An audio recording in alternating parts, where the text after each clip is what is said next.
Throughout history, every culture and age has told stories of hauntings, visitations from beyond the grave. Whatever your beliefs, what cannot be denied is that the living are outnumbered by the dead. The tales you're about to witness are created from first-hand accounts. They portray the experiences of people who had no more reason to believe in ghosts than you. Is it possible that beyond our understanding, there exists a darker world?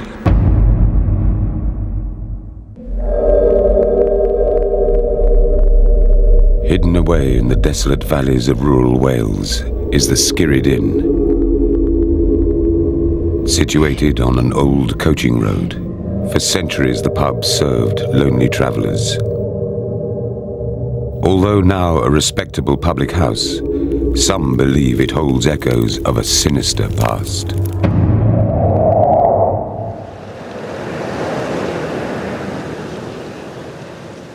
Me and my wife decided we wanted to go and stay somewhere. And we thought, well, why do we come to Skirrid? We like old buildings anyway. I was sat down and I just wanted to take a drink. And as I put my hand to my mouth, I felt this phenomenal pain in my stomach. And I started seeing visions, if you like, flashbacks.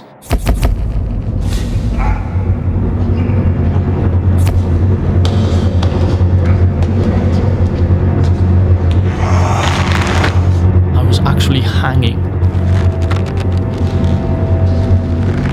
And I remember seeing my feet kicking back and forth. But it wasn't my body, yet it felt like me. I could see people's hands all red, full of blood. Bits were being pulled out of me. I was temporarily possessed. Perhaps it was a past life. Perhaps I was that spirit. Simon Kerwood quickly came to believe he wasn't alone. Numerous staff and visitors to the pub had complained of similar experiences.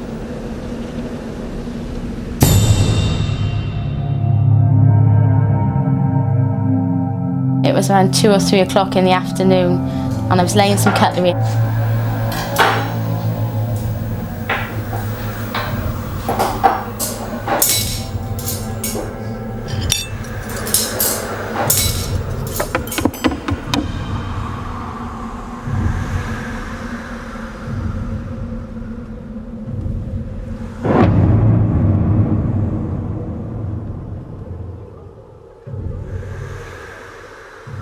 So I carried on laying up my knives and forks.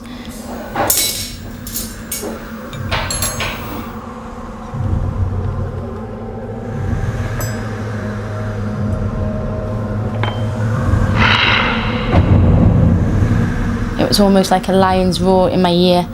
It was terrifying. I don't like to generally go in there on my own anymore. Like, it's got to the point where even at night time, the lights are on in there because I don't like to look in there in the dark.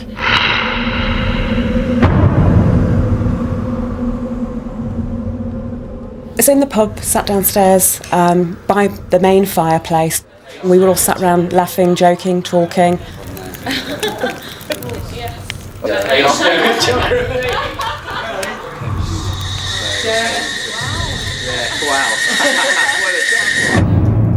But there was a very clear presence standing just behind my right shoulder.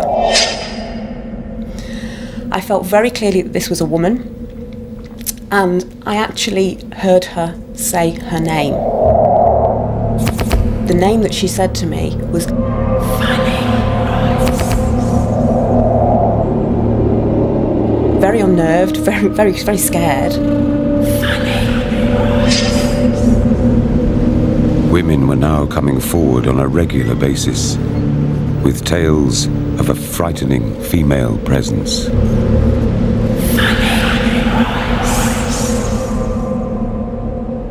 That was said to strike without warning. As one guest reported when staying at the inn.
She was really distressed, absolutely hysterical. She'd left and she was still wet. Her hair was wet. But she did said, she's trying to hold me down. She's trying to hold me down.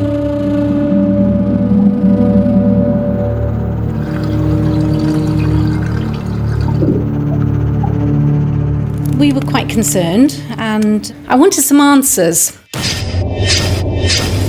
A couple walked in one summer's afternoon saying that they were trying to trace their family tree and that had I heard of a Henry Price that was the landlord of the inn during the mid-18th century. I said that I hadn't, and they said that they had a death certificate of his wife. She was aged 32 and she died of consumption.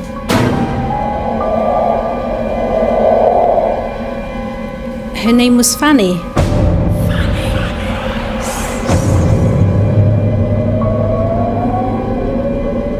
Is it possible that the Skirrid Inn is haunted by the ghost of Fanny Price? Some believe that the former landlady wishes to scare staff and visitors away from her old pub. It's a belief that might find substance in the checkered history of the pub itself, which, behind closed doors, doubled as a courthouse. On this site, local villains would be tried, sentenced, and hanged from a beam. All under Fanny's watchful eye. Fanny Price. Why is she here? Why does she still haunt? My personal belief is that she was the main woman, the only woman capable of keeping an eye on all the goings-on in the Skirrid Inn. It is particularly frightening when you don't know where or when Fanny's going to appear next. But I suppose I come here to do my job and get along with it, and I suppose if she does make a guest appearance, then next time hopefully I'll be better prepared for it.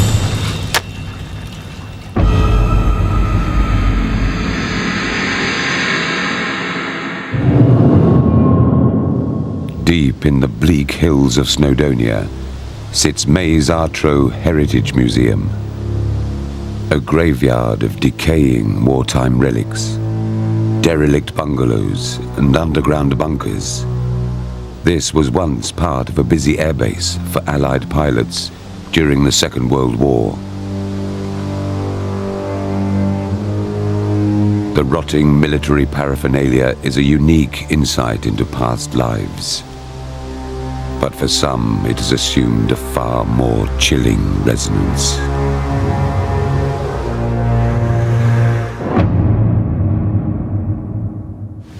I'd driven down to see my girlfriend Lisa.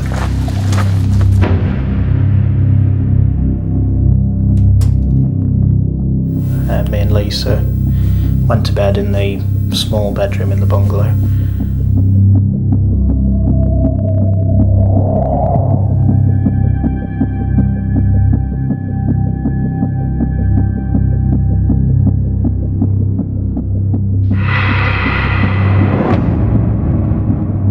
There's this guy sort of kneeling at the bottom of the bed, and he'd got a scar down the side of his face. His eyes were really piercing.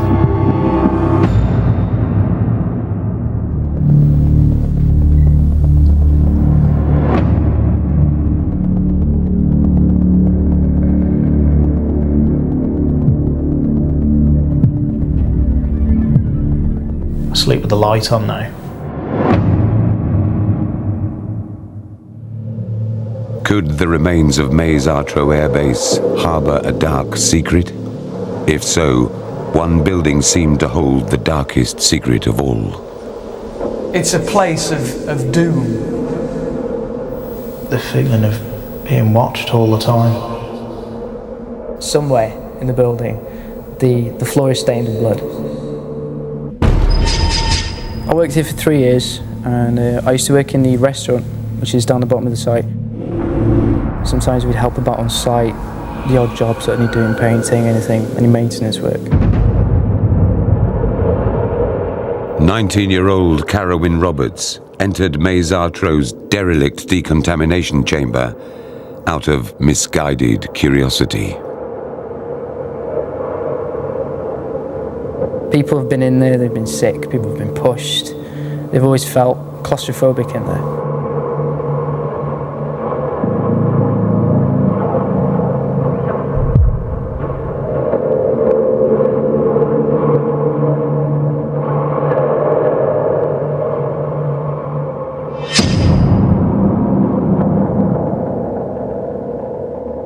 I was in the middle of the building and we just looked down, there's a corridor bit.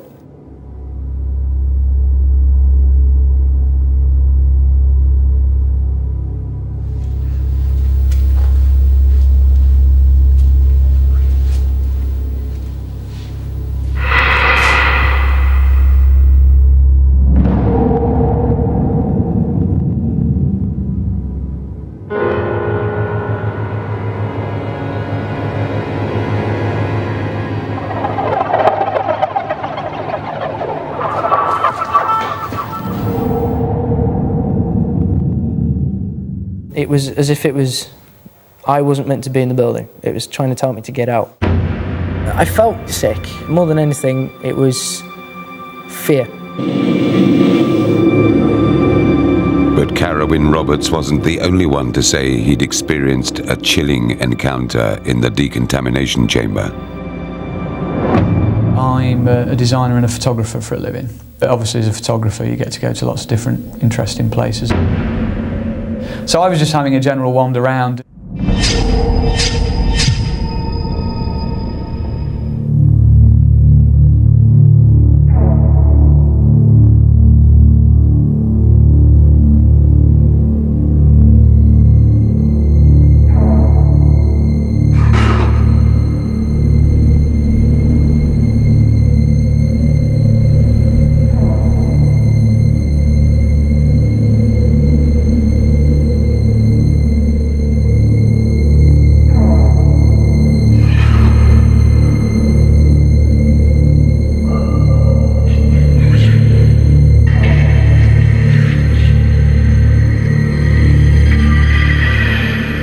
I felt like I was in a place I shouldn't be in.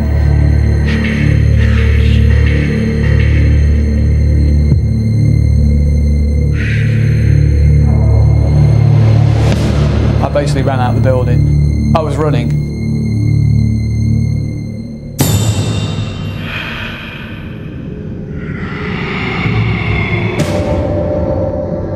It was very definitely a military person.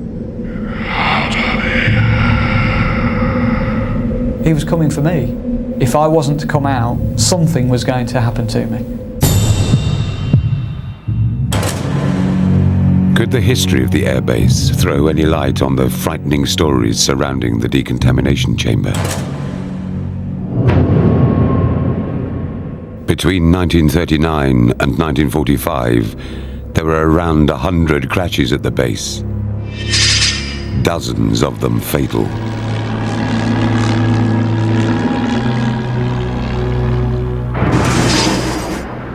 But one crash in particular sent shockwaves through Maysartro. It was a Wellington bomber crashed over in the mountains somewhere. On the 6th of April 1942, 6 Czech airmen took off from the base on a routine flight. Just minutes into the voyage, a crew member radioed through complaining of engine trouble. Seconds later, their RAF Wellington bomber smashed into the surrounding hills. All on board died instantly. As the base mourned the death of their comrades, a dilemma arose. Where should they put the bodies? When the bomber crashed, they laid the crew out in the decontamination centre. It was ideal for laying people out as a makeshift morgue.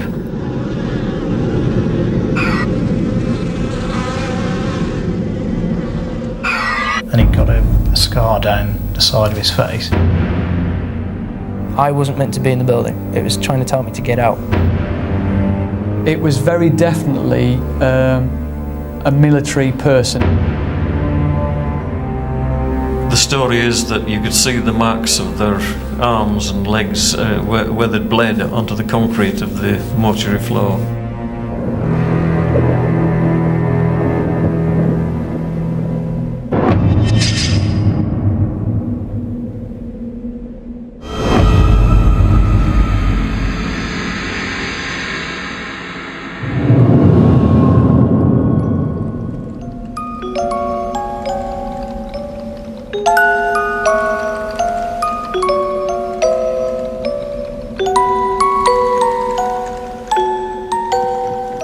In 1988, Pauline El Amrati took a brave step and decided to start her own nursery. The business quickly flourished, but before long, Pauline began to think that the community centre in which the nursery was housed wasn't as innocent as it seemed. It was Monday evening, roughly about 5:30, 5:45. I was in the office by myself with no one else in the building.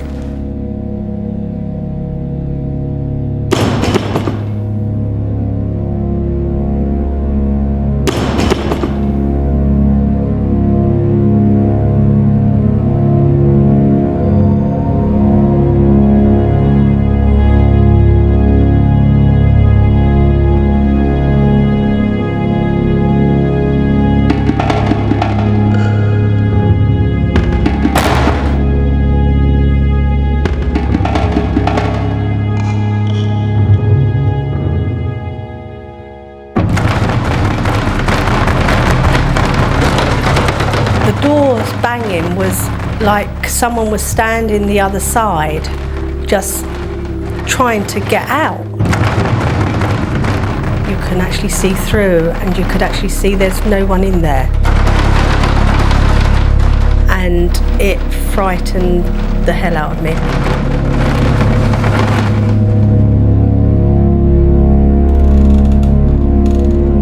My husband came down here, had a look round, and nothing had been moved. No tables were on the floor, and there was no one in the building. Over the following weeks, reports of mysterious events increased. When the children were here, nothing really would happen around the children, except for one occasion in one of the nursery rooms.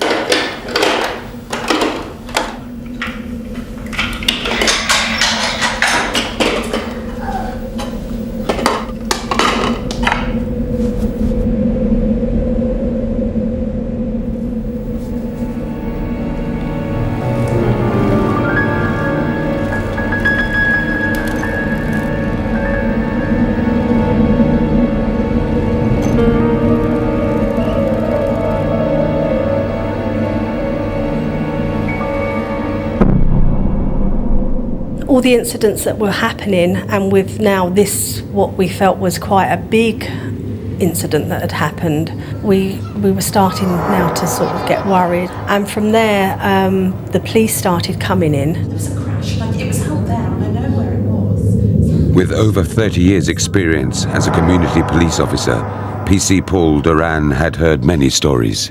When Pauline first told me about these experiences she was having with this ghost, I thought, Pauline, come off it. It's poppycock. They don't exist. I think he was slightly wary of what I was saying. I think he maybe thought I was a little bit mad and making things up. Dubious but sympathetic, PC Duran decided to organise a charity ghost watch.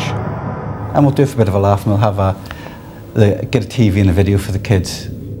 And he brought in paranormal investigator John Spencer, a veteran of over 100 cases.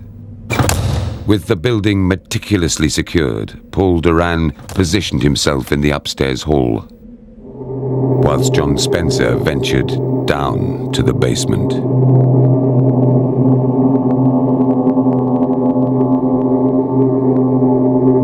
There was a sense of closeness, of the darkness getting just that bit thicker. But you were getting a little claustrophobic.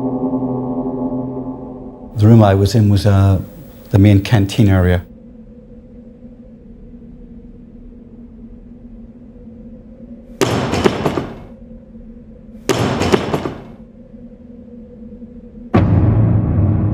We heard the training equipment downstairs, the dumbbells lifted and dropped. And I really was frightened at this point.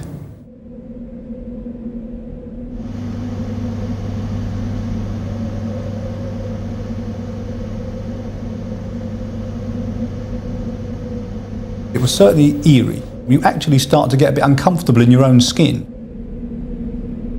When about 1 o'clock, 1:30, there was a loud ticking noise.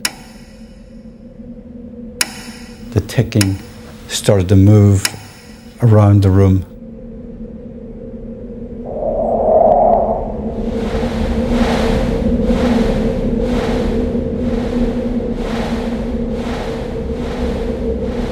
You could believe yourself that someone was holding that thing and moving it invisibly.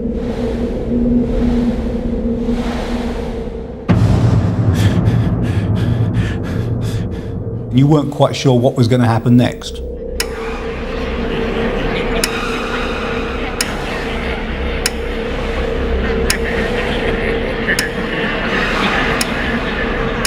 The light in the ladies' loos come on. But you know, I turned it off and I'd locked that door. I really was frightened. There's no two ways about it, I was frightened. PC Paul Duran's natural instinct as a police officer meant he wanted answers, and privately he began to research the area around the nursery, leaving Pauline on her own.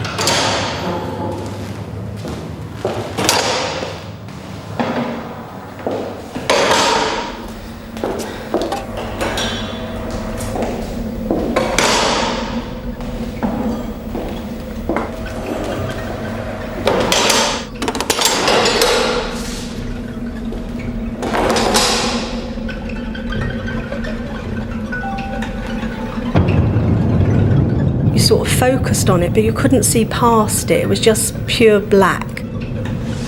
It was a almost evil feeling, and I felt that it could possibly engulf you.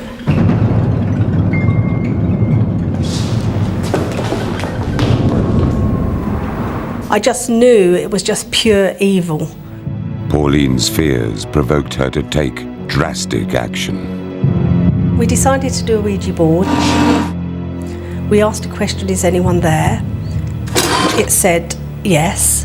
Meanwhile, Paul Duran was finding some answers of his own. So I started flicking through all these newspapers. And then there it was. We went on to ask it, how did you die? And it said murder. And this woman had been stabbed to death. I think we said how? And it went to knife. We then asked it what date did it die, and the date that came through was 18477. The 18th of April, 1977. The 18th of April, 1977. Where the lady was killed by her husband. Could it be the nursery corridors were being haunted by the spirit of a woman who was the victim of a local murder? Whatever the answer, the reported activity ceased after the night of the Ouija board.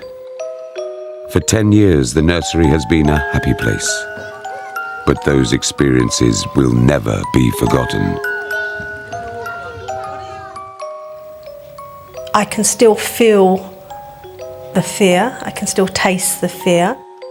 It still makes me feel very uncomfortable. I've been involved in fights. I've had guns pulled on me, and I've had people point knives at me. This can't be touched. This is different. This is frightening. I knew I don't want any part of it.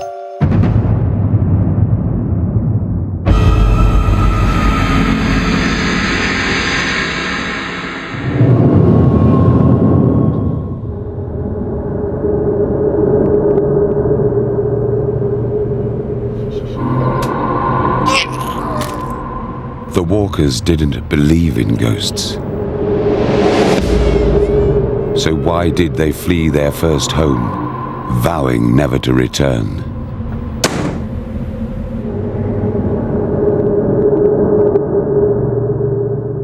For 3 years, childhood sweethearts Patricia and Derek Walker were homeless. Staying with their in-laws, they anxiously waited for Falkirk County Council to provide them with their first home. By the time they actually gave us the keys to the house, my son was 7 months old, and it was the first house. Lovely area. It's where I grew up, and I was quite happy with the house they'd actually given me. We basically jumped at the chance to get our own house, because it was also starting our own family, and everything was great then.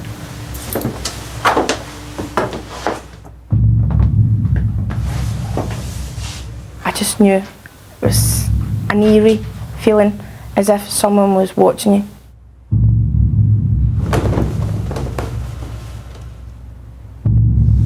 Something was there. It wasn't long before Patricia Walker's fears increased. I was standing in the hall,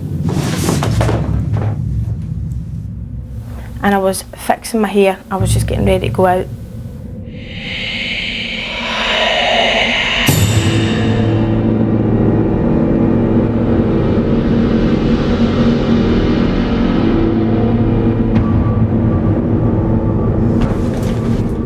There was a very overpowering smell or smoke or coal. These things aren't happening. These things can't happen. As the weeks rolled on, Patricia began to feel more and more frightened that the house held a dark secret. And if so, who would be next?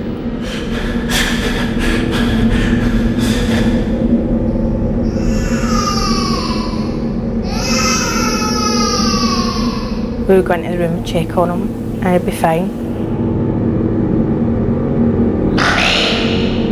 It was also shouting things like mum or mummy, and at that time son couldn't speak.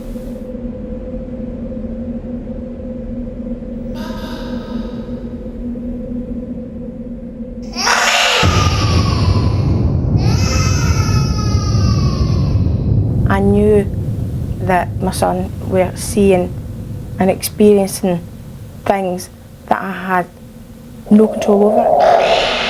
Basically, it was actually hard for me to believe it. So that meant I wasn't believing what Tricia was saying. And then that would cause arguments between us. Patricia was having a hard time convincing her husband that their dream home could be haunted. The words of, "You're psycho, there's something wrong with you, this house is fine." I was imagining this, I was making things out to be worse than they actually were. It very near broke us up, in a big way. But was Derek wrong to ignore his wife's pleas? It was actually one night I was lying in my bed, just fell asleep.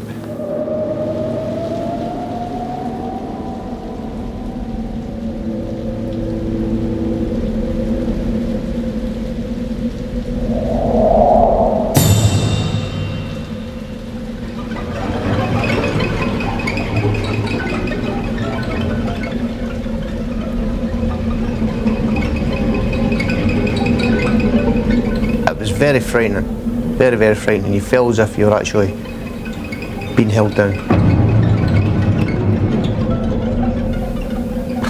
Can't explain why it happened now.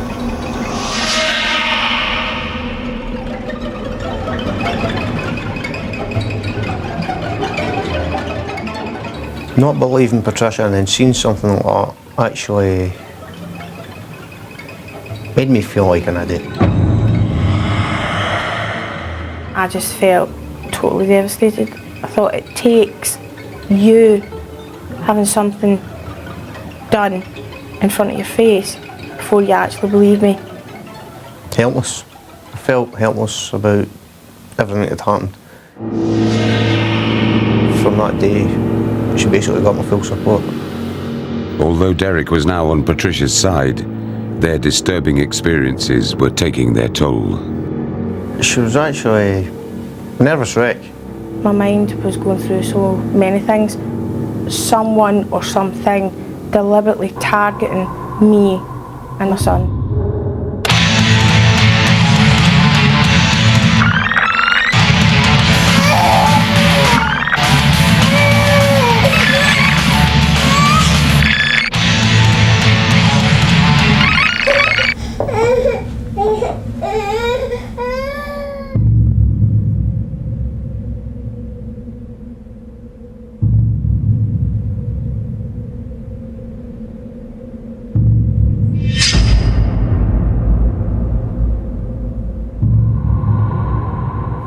He's looking down at me as if, you know, tell me why are you here, what are you doing here?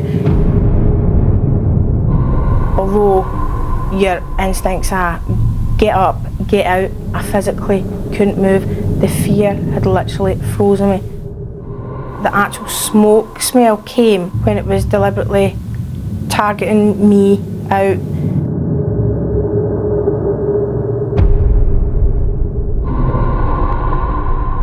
Brought me that so low down I didn't know where else to go or what to do. As Patricia reached breaking point, the council offered the walkers another house. Their ordeal was over. I'm not a wealthy person, I don't have a lot of money, and if you offered me £1 million to go back to that house, I'd tell you no. We shouldn't have been in the house. Whether the house would have been theirs originally, I don't know, but that was the impression I got, like they'd want us out of the house. I thought I heard a voice say, get out. And at that, it was like, goodbye and good riddance. But one question remained unanswered. What was the cause of the fear that traumatized the walkers inside the house? Could the smell of smoke and coal hide a clue? In 1938, Kilsyth was rocked by a fire at one of the town's mining collieries. After nearly 12 hours fighting ferocious flames, rescuers discovered the full horror of what had happened. Huddled together in a cramped space, the bodies of 9 men were found, dead from smoke inhalation. And as the town mourned, the bodies of the victims were returned to their family homes, 2 of which were in Kirkland's Crescent.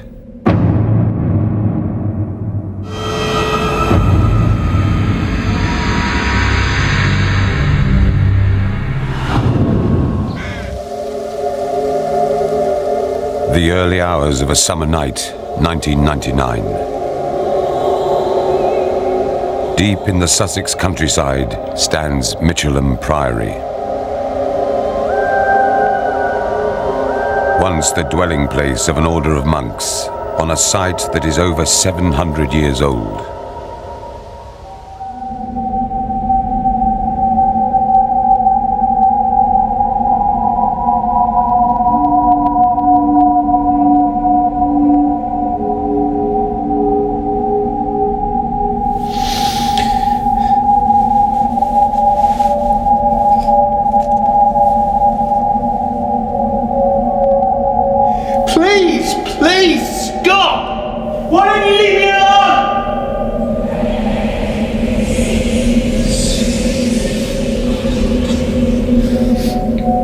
What dark events led this man to feeling under siege in his own home?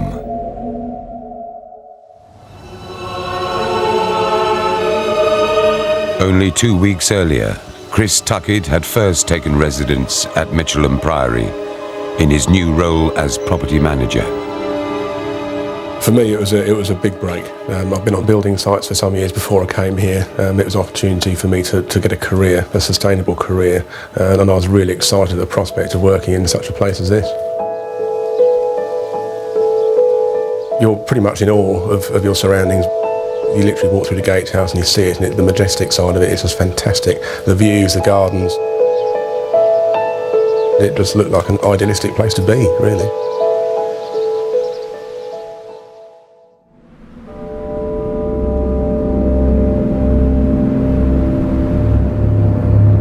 Yet, as early as his first night in the building, Chris began to think that perhaps all was not as it seemed.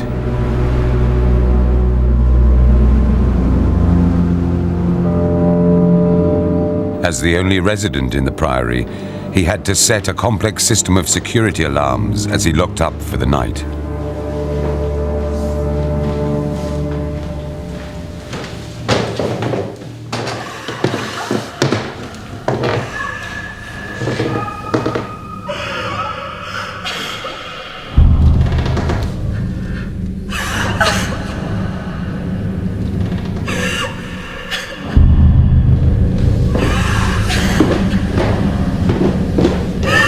Initially, I thought I'd locked someone in.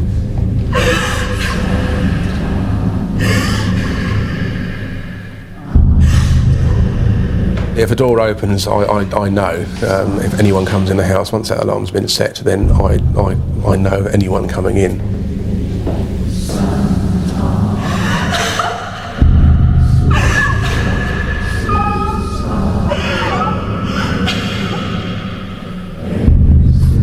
Each time Chris thought he had found the source of the woman crying, he felt the sound came from elsewhere. But after checking every room and alarm, he realized that the house was empty. Although unsettled by the harrowing episode, for Chris, it was merely the beginning of his experiences at the Priory.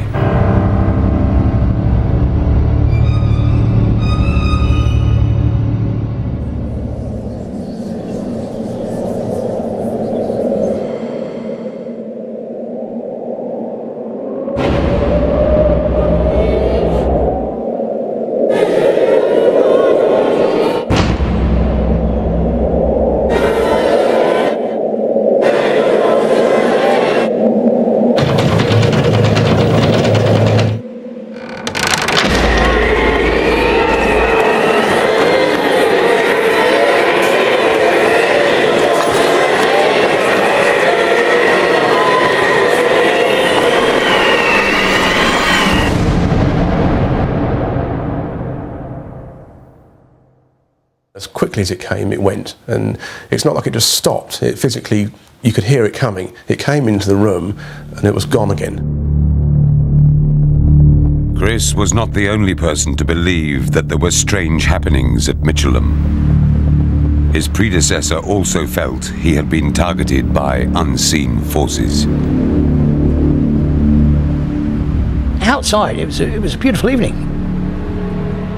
Then all of a sudden we had this terrific roar, you know, like a train or a plane. And it just got louder and louder, and I went to the window to look out, you know, what is it? And next minute, it swooped, came up through the house, through the flat. Wow. Something had gone through the house, and it was gone.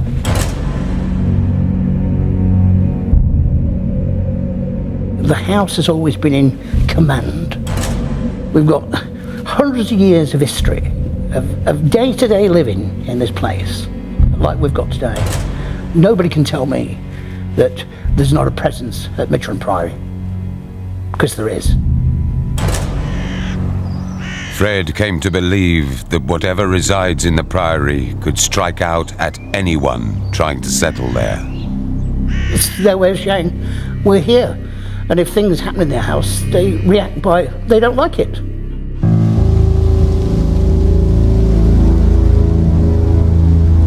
When I first moved in, the flat was unfurnished. Chris decided to turn an empty room at the top of the house into his living quarters.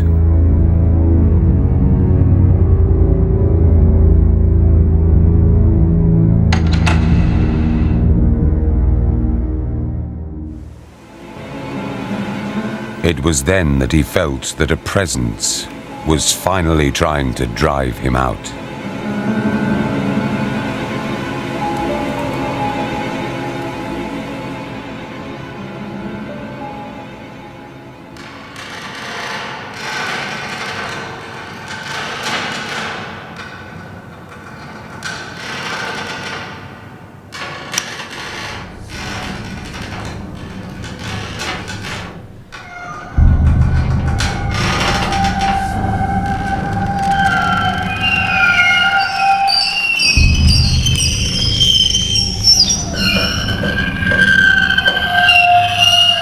To be perfectly honest with you, I was terrified.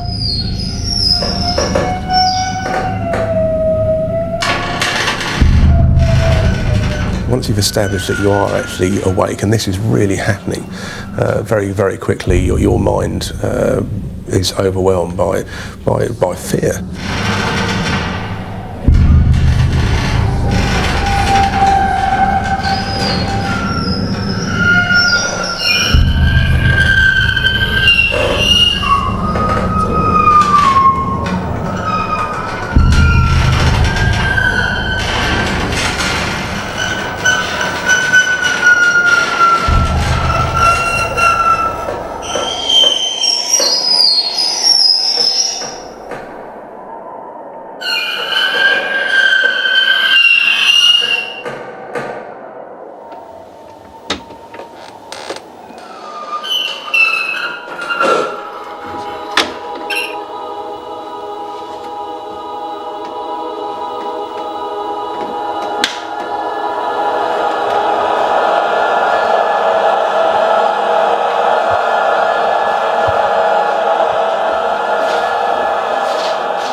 The bureau looked like it just moved 2 or 3 feet away from the wall where it's placed.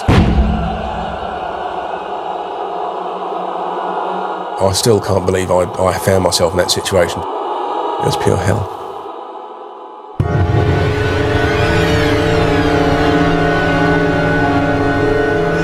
Please, stop!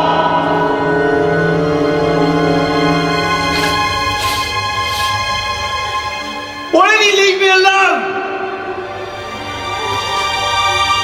It was the last call for me. I was desperate.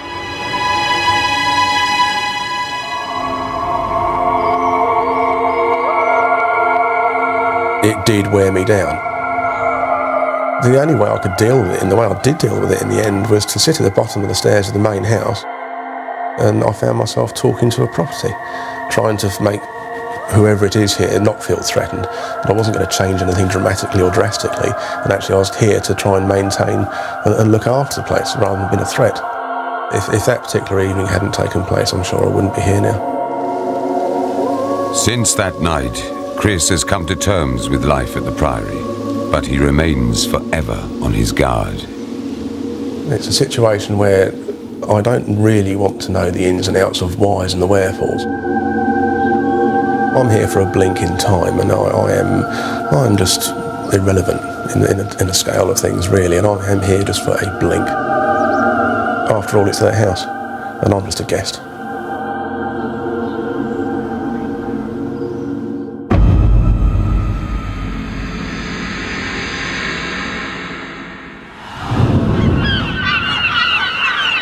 Is it perhaps possible that buildings are not mere bricks and mortar, that they can somehow carry the dark traces of an unseen world? The Isle of Wight, 3 miles from mainland Britain, atop a hill in the northern coastal town of Ryde, sits a Victorian building. For decades, residents say they've been terrorised there. Nothing would induce me to go back and live there now. To actually spend the night in the place, I don't really know what we were thinking about, to be honest. I mean, it just frightens the life out of me to think about it. My stomach churns at the thought of what went on there. The building, to me, is alive. It's got evil. And I think there's something buried in there.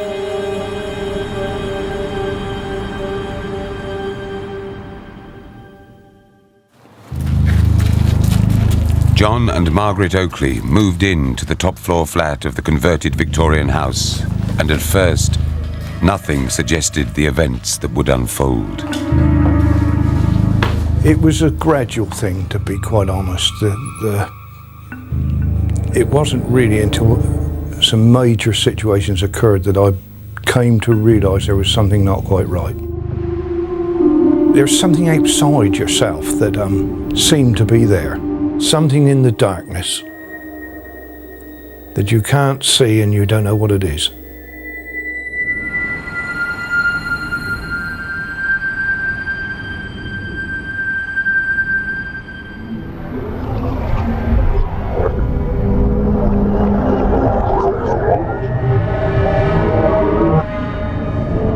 We were asleep in the bedroom about 2 o'clock in the morning.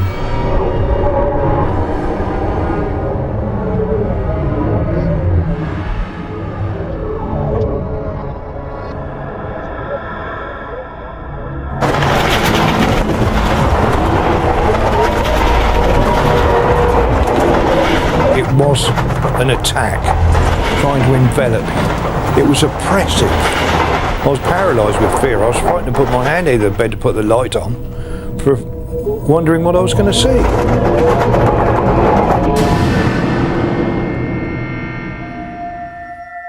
It stopped immediately. You flooded the room with light. And it's even greater shock, really, to see that there wasn't anything there. Which was even worse, you know, because you can't defend yourself against nothing.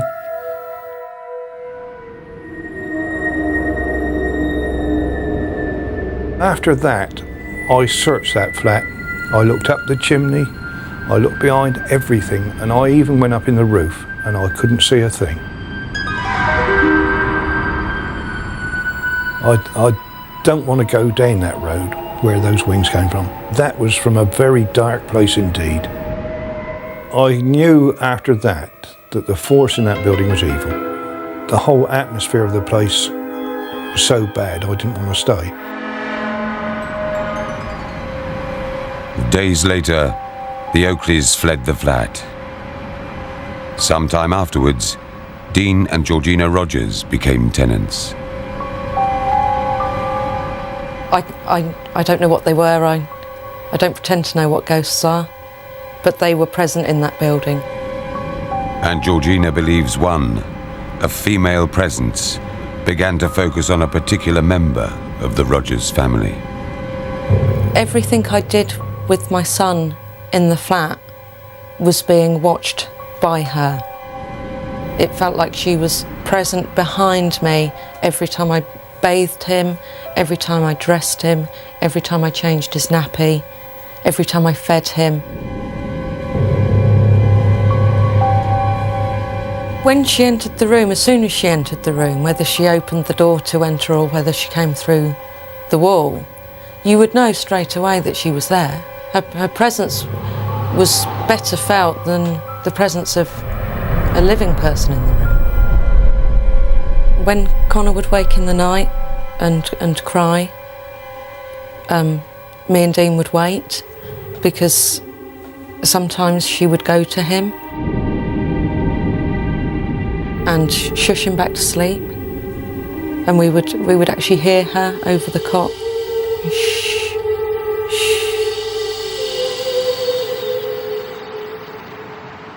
Me and Connor were in the flat one day on our own.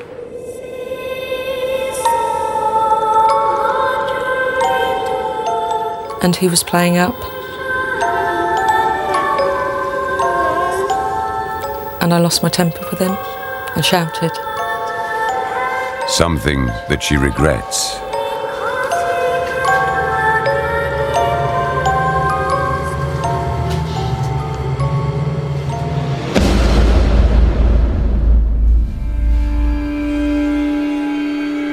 At that point, I felt threatened and scared that she would have the power to do that.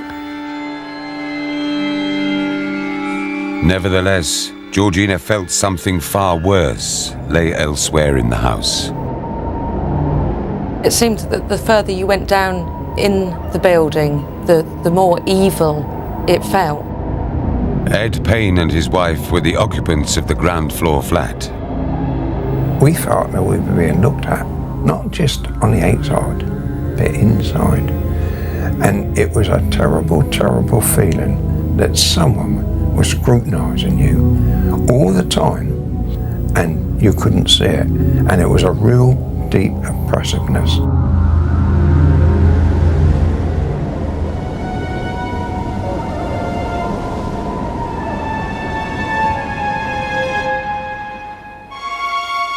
When I put my head on the pillow to go to sleep, I heard a banging noise. And it was though it was coming from an inside wall, someone trying to get out.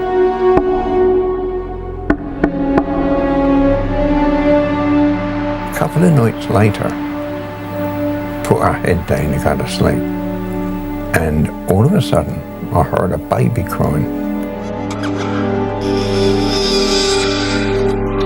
And it was in our bedroom. And I got up from the bed and I walked to the wardrobe where I thought the noise was coming from. When I neared the wardrobe, the baby stopped crying.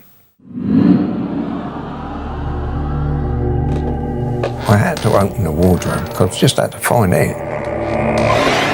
When I put my hand on the linen on the left-hand side, the linen was quite warm, as though a baby was lying on it. When I put my hand on the right-hand side, it was normally cold. I knew where the sounds were coming from. They were distinctive. Whatever was in there was, it's playing games with you.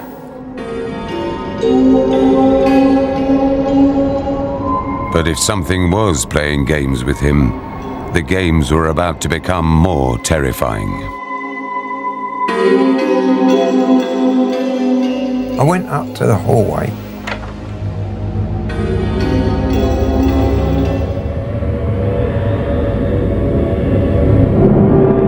I saw a black mass. It was though you were being attacked, and I tell you, I was scared. I was frightened at my wits. It looked evil. Obviously, I couldn't tell my wife. I didn't want to alarm her. It was a few days after that that my wife said to me, "Ed, I've got something to tell you." She said, "Ed," she said, "I'm scared." I saw a black mass, just a few inches from the ground. It just looked evil.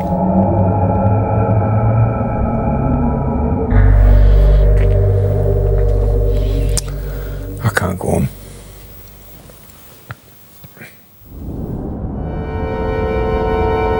I just can't say no more about it because I'm getting upset.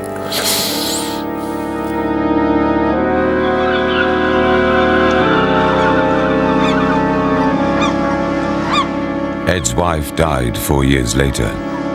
To this day, he feels her death could be linked to their stay in the house.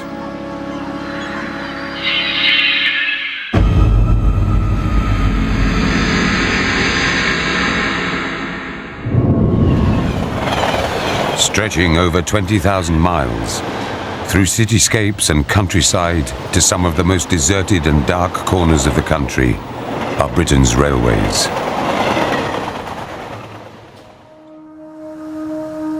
Yet, stories told of this remote, forest-shrouded train crossing at Naworth, Cumbria, suggest it may not be just the living travelling along them. When you're talking to the locals, you discover this fear of going to Naworth at night, and level-minded people saying they would never pass that area at night because of the creepy atmosphere. I'm not a soft guy. I've been on the railway coming up for 30 years. I've also done tours in Northern Ireland when I was in the army, and I wasn't scared. But working it now within that wood, I was terrified. For signalman Dennis Simpson, what began as a normal night shift was to change his life forever. We used to go to Naworth when the engineers were working on the line. Stationed in this signal box in the dead of night, Dennis would have to walk up the track and lower the barriers to let trains pass the crossing.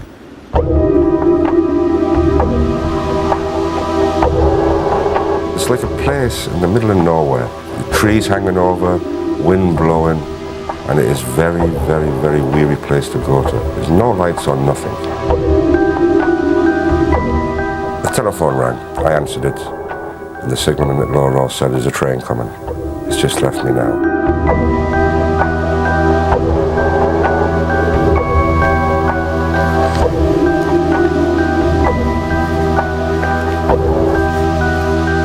Silence and darkness, that's all it was.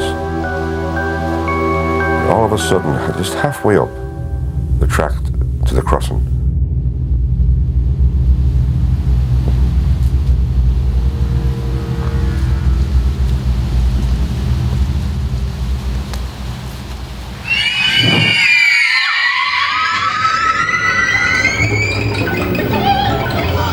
my whole body like tingled, went cold, and I was actually shaking. The sound was children crying for their mother or father. I was scared, and it was a horrible, horrible sound.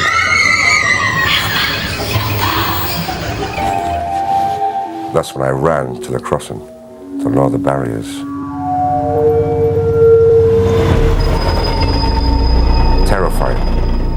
Terrifying.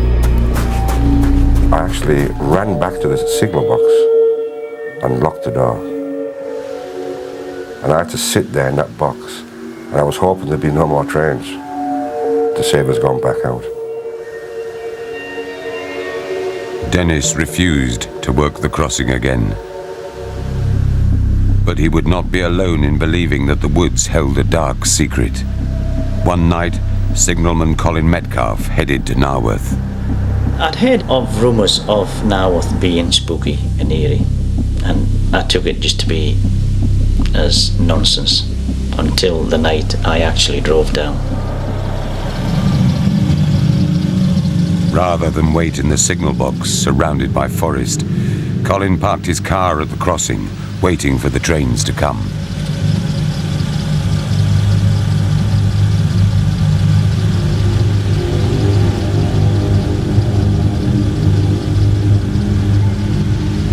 I noticed there was these lights kept appearing over on the wood on the far side of the railway, and they were appearing and disappearing in a U-turn, and I was trying to fathom out actually what the lights were for.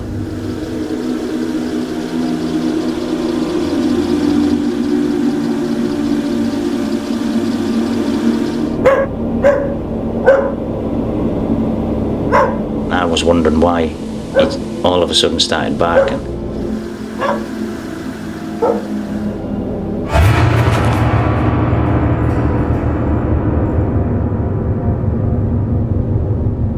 I was sitting with fear then.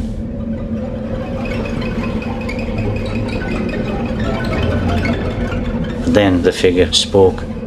"Could I have a light, please?" I looked for my lighter in the car.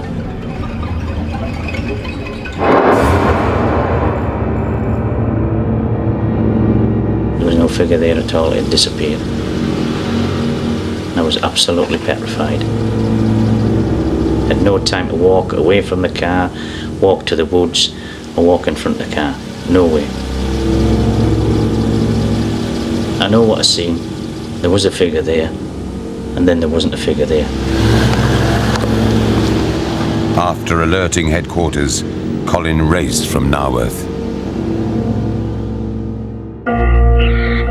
Still troubled by his experience and looking for answers, Dennis Simpson turned to local historian Robert French. It was August the 30th, 1926. It was at 1:18 in the afternoon. The weather was clear. Everything was perfect. There was a charabanc, which was the early form of transport, early form of buses, was going on a pleasure trip, and it had to pass by Nouveaux level crossing. A new signalman had taken the job 7 days earlier, a Mr. Oliver. Yet, as the signalman opened the gate for the charabanc to cross the tracks, the trip turned to horror as a train sped towards it. The train was doing about 50 miles an hour when the collision occurred. The incident was of obviously horrendous nature when 8 local people died.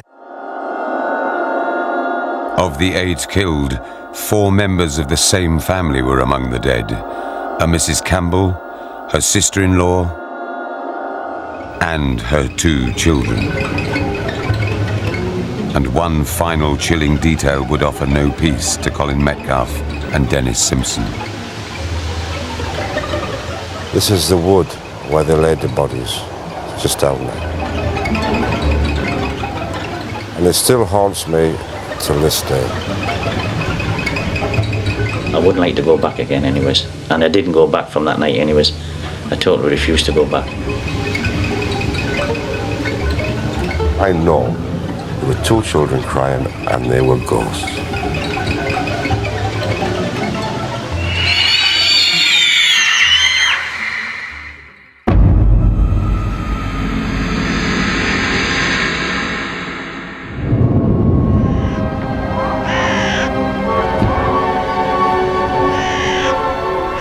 Flintshire, northeast Wales. A land filled with dark and mysterious tales of spirits and hauntings finds perhaps its most chilling in the foreboding confines of a 17th century Jacobean mansion. Plas Teg. Plas Teg was originally built in 1610 by Sir John Trevor, and Plas Teg means fair house, fair mansion. But I think you could look at the house's history over the centuries, and it's got anything but a fair history. It's dark, it's gruesome, it's full of bloodthirsty deeds and sorrowful events. You have to remember that when Plas Teg was built, we're living in the age of witchcraft, and there was a great battle going on between the forces of Christian religion and the much darker, older pagan beliefs. It's noticeable in this house that Sir John Trevor, as far as we know, had a witch sign carved on the fireplace in the Great Hall. And this was designed to prevent evil spirits from coming in down the chimney. Now, looking at the history of the house, clearly it was one of those symbols that really didn't work.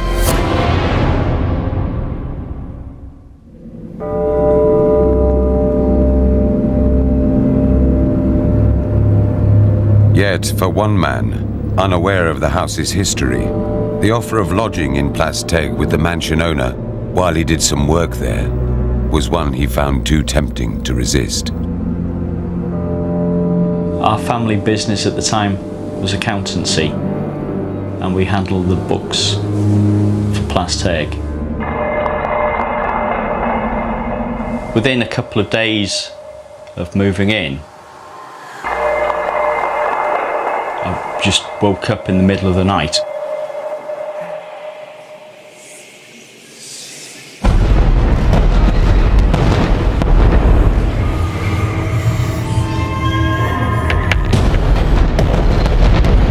Sound was as if 20 or 30 people were stamping, thundering up and down on the floor above. It's just shock and great confusion. I mean, I knew there was just the 2 of us there in the house. But within a matter of days, Mark would become convinced that it was not just he and the owner that walked the mansion.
But now, it was not just Mark Ridgway who felt he was experiencing strange events. They were also reported on the road outside the mansion. I worked the area around Plasteg Hall for about 15 years, and on a regular basis I used to get telephone calls and callers at the police station saying there was a woman walking along the dual carriageway near Plasteg. I found it strange that every time I went there I couldn't find anything. I recall one instance where a young lady reported having struck a pedestrian on the road outside Plasteg Hall, which resulted in the force sending out a helicopter and a search dog to look for a casualty. The driver claimed that after she hit the woman pedestrian, she could see no sign of the victim. The police, with a helicopter team surveying the road and nearby fields, could also find no trace.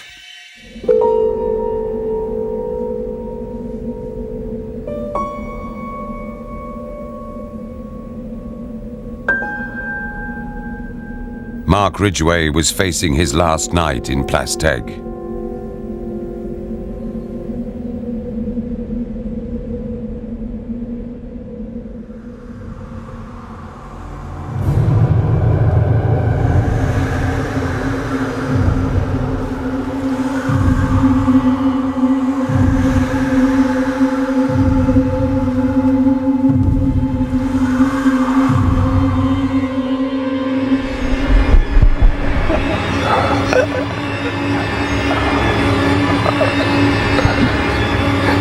It felt as if somebody's face was right in my face. It was there.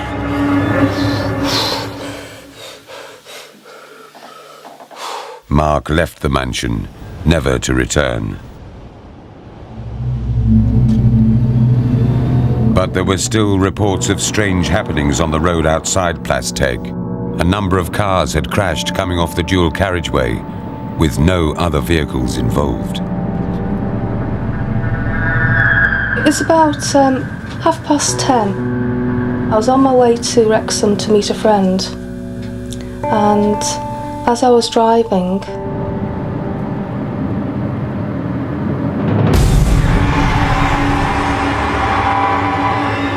hit the brakes and skidded the car. It was like a thud, and I just sat there, absolutely petrified.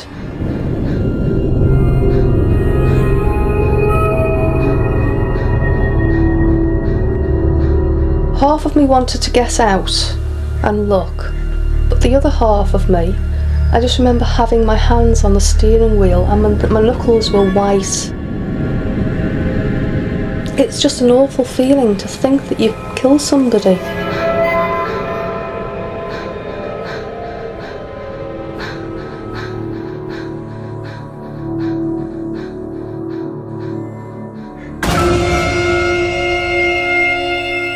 The police officer knocked on my window. He asked me was I all right, and I said no, I wasn't. You know, I said I think I've hit somebody, a girl, and could he go and look for me? The police officer came back and he said there's no one there. I just thought, well, there's got to be. Well, there's got to be somebody there. I didn't think they believed me, actually, that I'd actually seen somebody until I described what the lady looked like. And he said, well, haven't you heard? What? About the ghost. Could Plasteg's dark history hold the key to the sightings on the nearby road? So John Trevor had a daughter, Dorothy, and as was common then, rich families would try to marry into rich families. And he had somebody lined up, a sort of nobleman with a good estate in Cheshire. Yet Dorothy did not agree with her father's plans for marriage and plotted to run away with her true love, a local farmer's son. Now, a week before they eloped, Dorothy took some family jewels and hid them in the well nearby to the house. Dorothy and her lover arranged to make their escape under the cover of night. But first, she walked alone to retrieve the hidden jewellery that would fund their future happiness. She made her way to the well in the dark, and because she obviously couldn't show a light in case someone saw where she was going, she couldn't find the hiding place. and in her panic to find them, slipped and fell down the well. As Dorothy lay in darkness, her distraught lover thought that he had been jilted. The farmer's son hung himself from the tree where they'd arranged to meet, and barely 2 days later, Dorothy's body was finally recovered from the well, where she'd died. Does local folklore offer too convenient an explanation? That the figure seen by drivers is the ghost of the tragic daughter? Perhaps. But consider this, the route that would have reunited the lovers cuts across the road.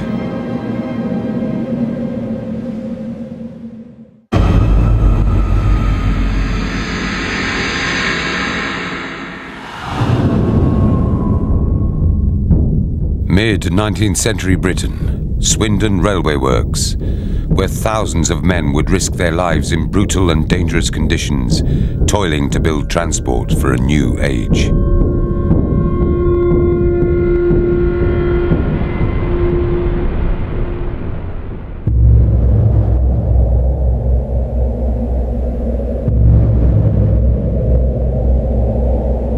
It's hammer shops, such things as that, you know. Rolling mills, all the red hot steel coming round. There was shunting going on and people got crushed with the shunting or injured and maimed. Oh, it's a dangerous place to work in. So many people got killed on this railway workshops. When the works closed in 1986, security men were stationed to patrol the vast semi-derelict site. I used to go around to do the rounds, and all you had was a hand torch. You're walking around, and the building is breathing, and you hear the creak, the cracks going on, and it's spooky. Ghostly, very haunted place.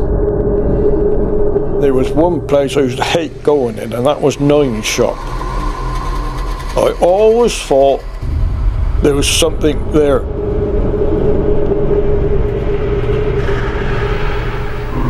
And the guards soon began to feel that they were not alone.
Seemed to disappear right in front of their eyes. Nothing there at all.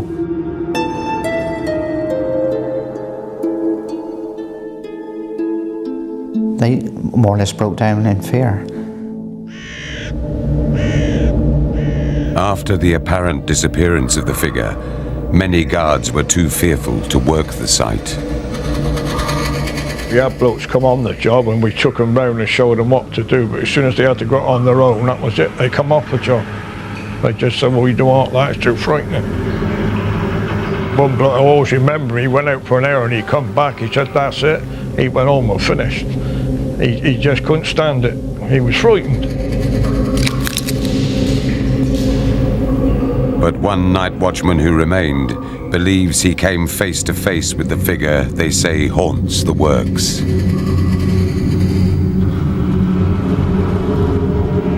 I couldn't tell you that this night was any particular, in any way different to any other night.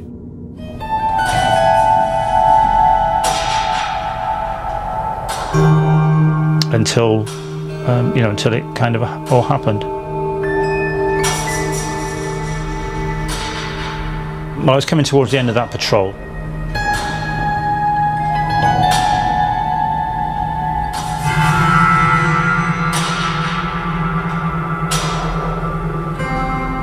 And as he was coming down the stairwell, I caught a movement at the corner of my eye. he saw a figure. This figure was looking into the inside of this clock.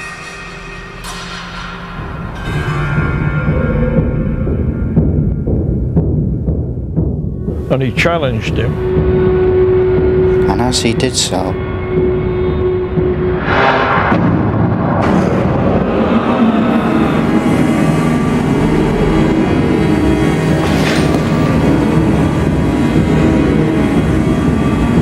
It wasn't even as though he vanished, he just suddenly wasn't there anymore.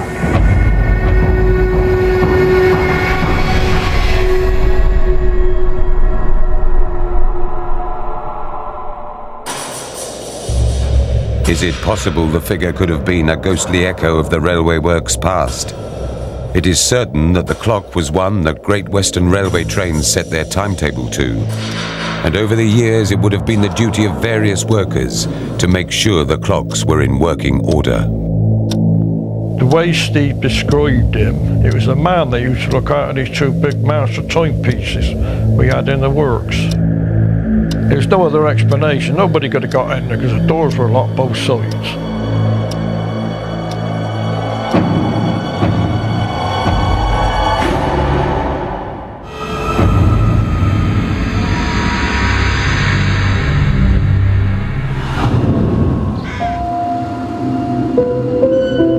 The Opera Tavern Inn, located in the historic theatre district of Covent Garden, London.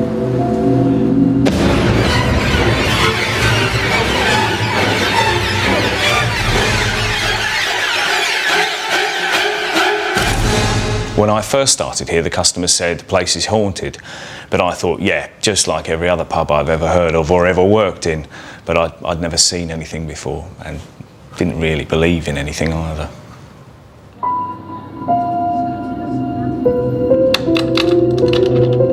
But shortly after Paul and his family took over the pub, he found his skepticism being tested. Boxing Day, 1994.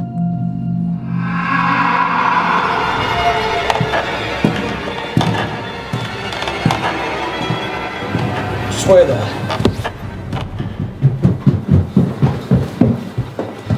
Paul! Paul!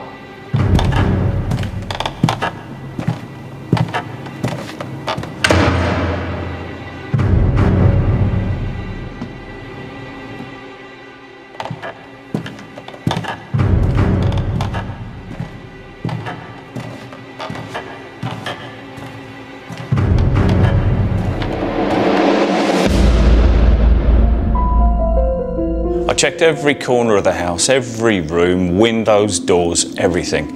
Nobody could have got in, nobody could have got out, there was no one here. The footsteps couldn't have come from anywhere else. There was nobody in the building next door, either side. It was Christmas, there was nobody living in the street other than ourselves. So I can't explain it.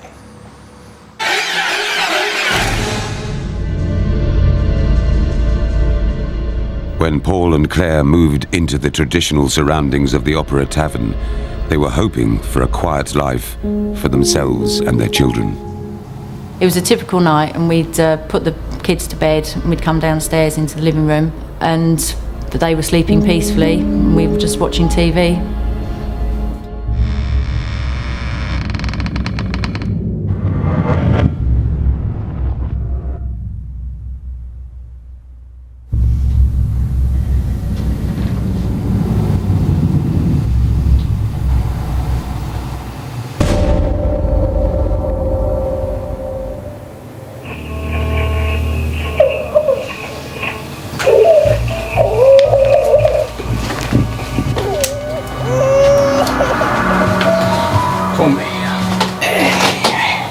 What's the matter? There's a downstairs.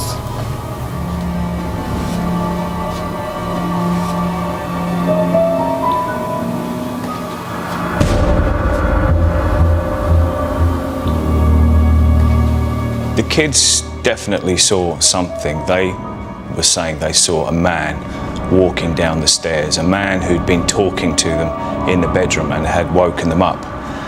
That was the first major instance of seeing him, but it happened several times afterwards.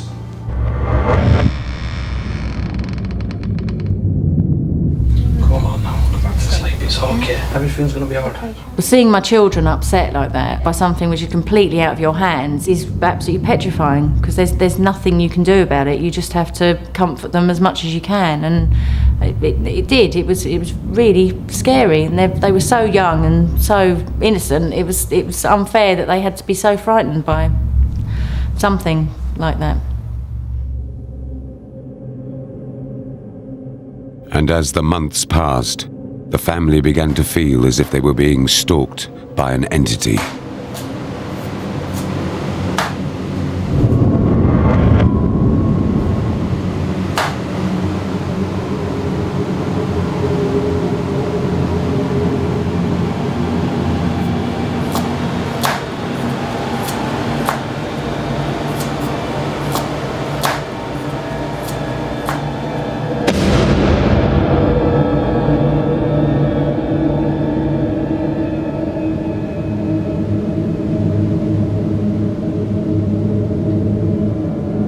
Quite often when I was working in the kitchen, you'd get a sense of someone watching you, or you'd see something out of the corner of your eye, like a shadow, like someone behind you, and you'd turn around and there would be no one there at all.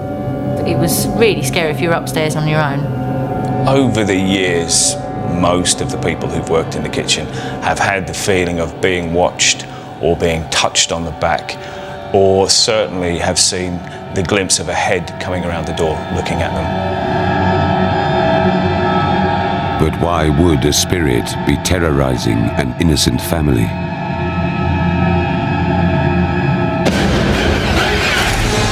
The actor Thomas Hallam was violently murdered on the 10th of May 1735. He was killed in the green room backstage at the Theatre Royal, Drury Lane. Hallam was stabbed in the eye, penetrating into the brain, and then over a course of several days, in agony, he bled to death. Thomas Hallam was killed by his fellow actor Charles Macklin, who was renowned for his violent temper. Macklin actually went to court and defended his own case and managed to get away with the crime.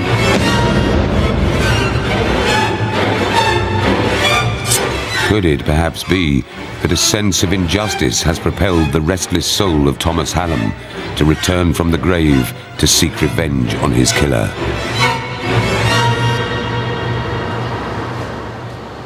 But Hallam's grisly death happened at the Theatre Royal, across the street from the pub.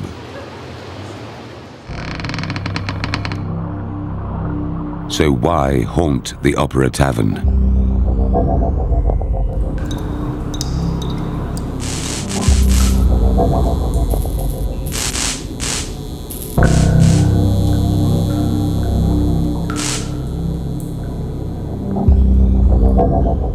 There is a tunnel in the cellar which links our cellar with the Theatre Royal, Drury Lane. It was used to allow actors and important people to cross from the theatre into the pub without having to mix with the rabble who were in the streets.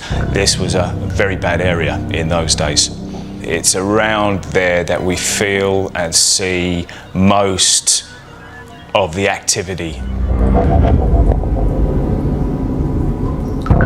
If the tortured soul of Thomas Hallam haunts both places he once knew in life, will he ever find peace? And more importantly, will the family? It was a lovely pub to run, brilliant family-wise, but it's not that easy just to up and move from pub to pub, unfortunately. So we had to sort of stick with it and make the best of the positives and suffer the negatives, I guess.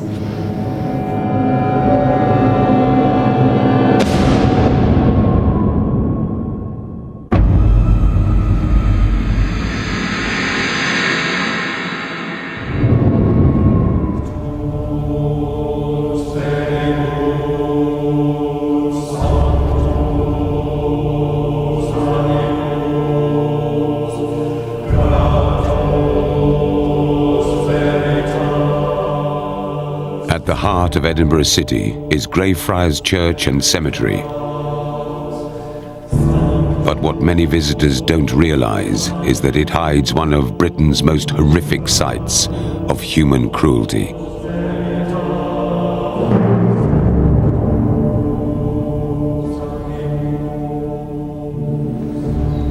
The Covenanters prison was the first recorded concentration camp in the mid-1600s. 1,200 Scottish Presbyterians were kept here by the government. Most of them died, and you could say that they were the lucky ones because the conditions in here were appalling. George Mackenzie was the King's advocate for Charles II and is responsible for the deaths of approximately 18,000 Covenanters. He would lie, cheat, bring trumped-up charges against them, anything to get them killed. And upon his death, the infamous George Mackenzie was then buried in Greyfriars, as if standing guard over the helpless souls that he persecuted in life.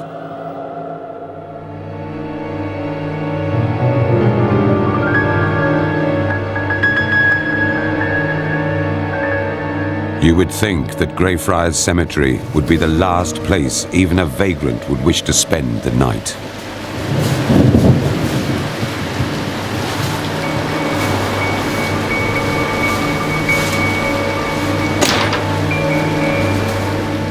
But when you're homeless, cold and wet, even the sealed tomb of George Mackenzie might seem welcome refuge.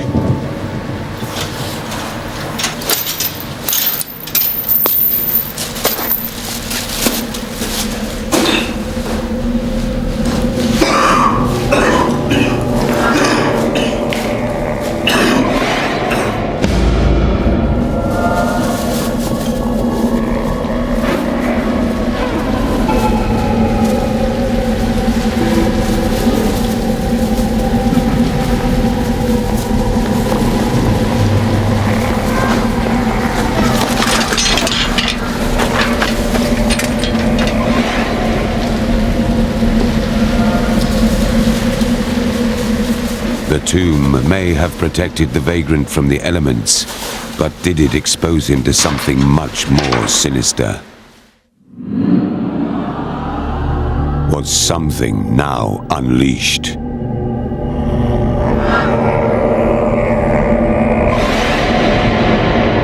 People believe the vagrant disturbed something in George Mackenzie's tomb and that became the Mackenzie poltergeist. That's why it's got the name.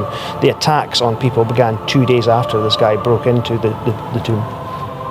It seems like George Mackenzie is once again inflicting his tyranny on the living, just like he did centuries ago. The belief that Greyfriars is haunted by an entity is one shared by many of its visitors. It was a smell like rotting flesh. You just want to get out and you realise you have to get out.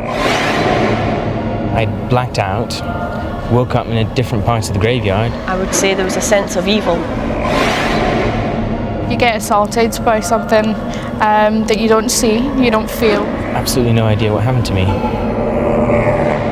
There have now been over 500 recorded poltergeist attacks in this area. And that's just the recorded ones. We don't know how many have occurred that have not been reported. The attacks take the form of people being cut, bitten, bruised, scratched, burned. One of the most common occurrences is that people collapse. Over 180 people since the occurrence started have fallen unconscious in this area. It's like this thing is a predator. Attack isn't too strong a word, that's what it does. It attacks you. It's evil, and it's very, very strong.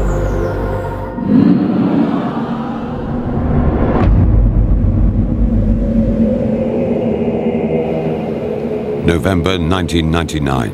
As reports of paranormal attacks rise, Colin Grant, a local spiritualist minister, volunteers to exorcise the malign presence he believes lurks at Greyfriars.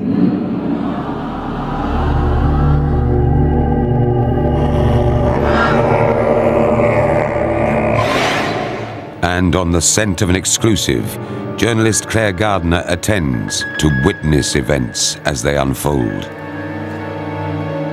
The paper had been covering a few stories about people claiming they'd been attacked by ghosts at Greyfriars. Then Colin got in touch to say he thought he could help out by performing an exorcism, so I agreed to go along.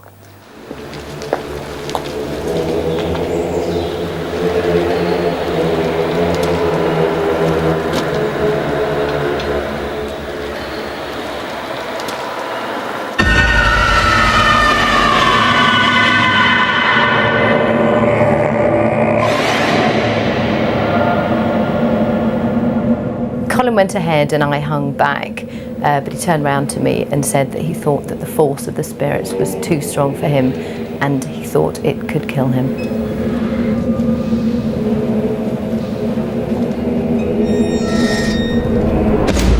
As we walked around the prison area, Colin described what he could see. He said there were some babies lying dead on the side of the building, that there was a man hanging down from the rafters, dead, that there were some mothers and their children holding their hands out, pleading towards us.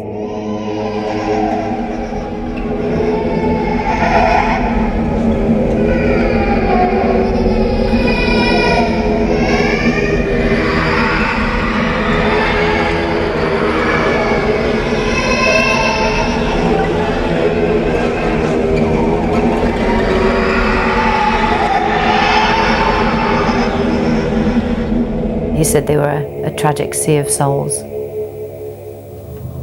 Colin walked around the area with the Bible, reciting passages and also sprinkling holy water.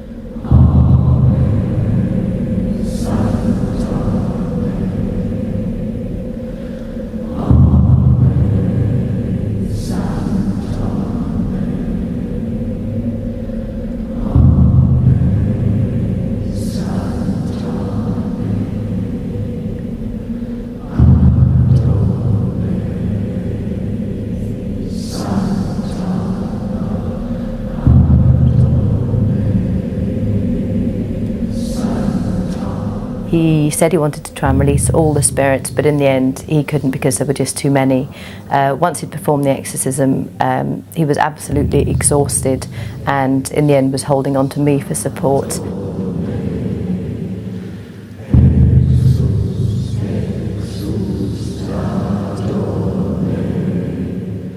He said he was utterly drained, and again he turned around and said that he thought this would kill him. And he refused to go anywhere near Mackenzie's tomb, saying that it would be too much for him.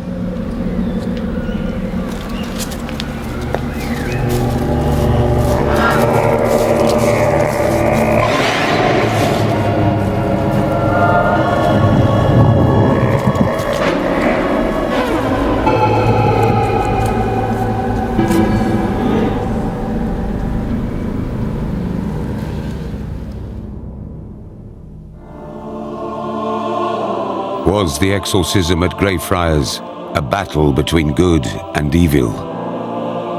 We will never know. But what we do know is that Colin Grant died not long after his ordeal at the cemetery. I got a call at work saying that Colin had died, and it was then that I thought back to the words he'd said at the graveyard, "This thing will kill me."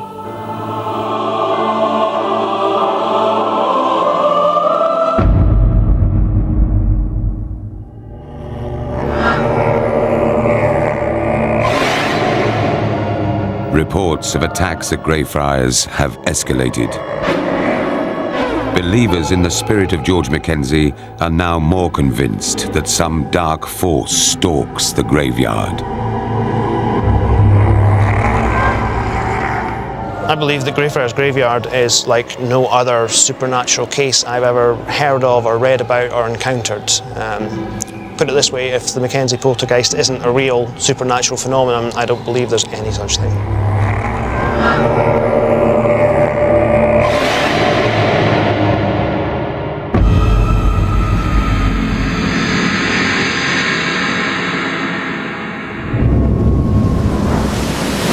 The sea.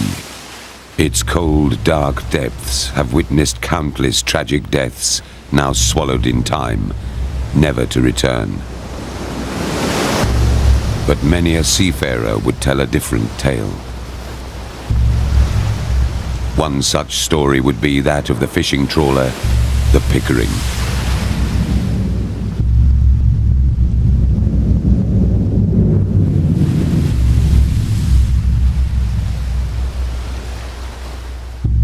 And when fear strikes, when you are hundreds of miles from land, there is nowhere to escape to. The captain and the crew of the Pickering said that every time they took the ship out to sea, something went wrong. I spoke to the previous skipper, who said it was the worst 18 months of his life, that he'd seen an apparition on the prow of the boat when they were in the middle of the North Sea. And they were very down-to-earth blokes, and I concluded that it was a genuine haunting. I command in the name of Jesus Christ any restless souls to go in peace.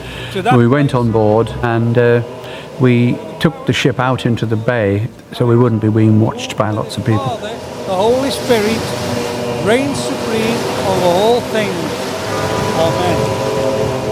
Amen. And we blessed every part of the boat.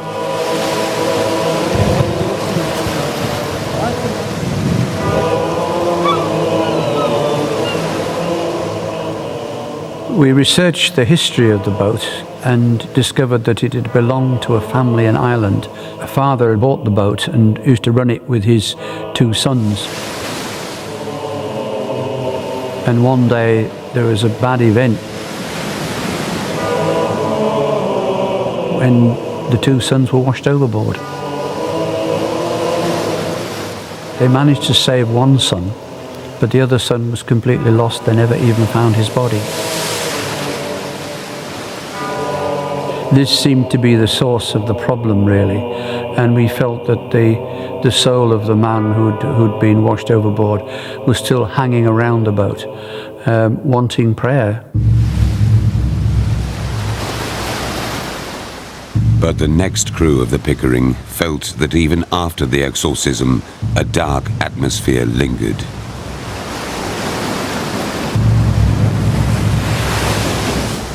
I don't think anybody believed the exorcism worked because the crew I was with honestly thought the ship was haunted, and I tried to play it down a lot of the time, but they definitely can't have thought it worked because they was in the opinion that there was things happening aboard the ship and they didn't like it.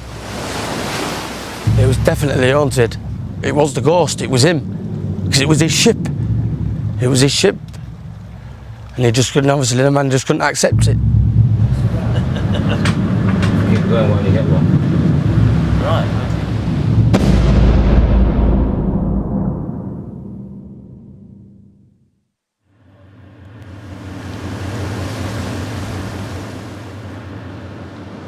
Shortly after the exorcism, John Hilton was appointed as the new skipper of the Pickering.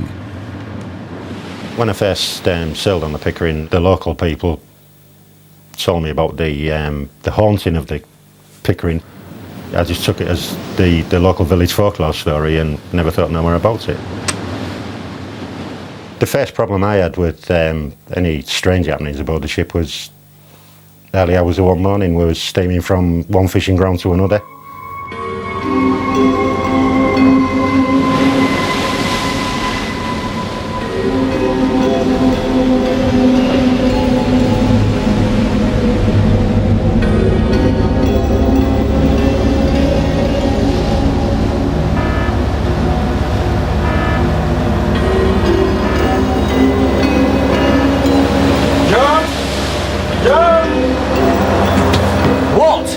The young lad called me out. What's going on? He was basically white as a sheet, panicking. And Go on, take a rest, I'll do the watch. I went on the bridge and he pointed to the sonar screen, and he said it was on, it'd come on its own, and I told him he'd probably been sat in the chair lounging about and he'd kicked the switch. And I was awake then, so I basically lost my rag and told him to go to hell out of it, and I took the rest of the watch myself. Then later on, I realised that when I'd gone down the engine room and had a look at the switchboard, there was actually no power source to the sonar. The sonar was totally disconnected from the power source. Everything like what we did, he did with us. And if he wasn't happy with the things what we was doing, he wouldn't let us do it.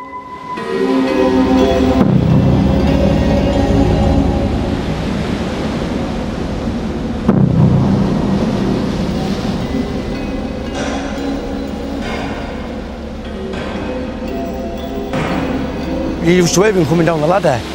When you were away, like the ship's moving about in the weather, do you know what I mean? You lay creaks and, you know what I mean, and bits and bobs and that. But when it's like coming down the ladder, it was like walking down the ladder like that, do you know what I mean? It was just frightening. And things like that happening, I'm sorry, but I'd sooner stop on land.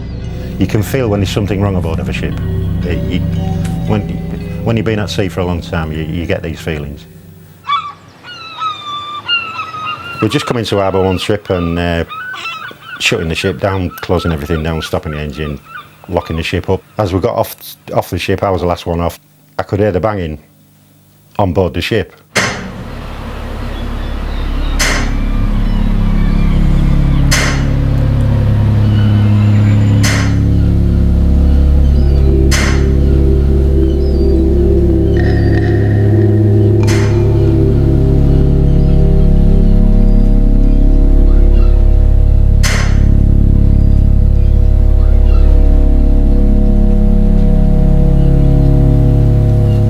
It was a kind of banging like a hammer on a pipe, not a pipe cooling down or anything, a crackling. It was a banging on a pipe. That's the type of noise we could hear.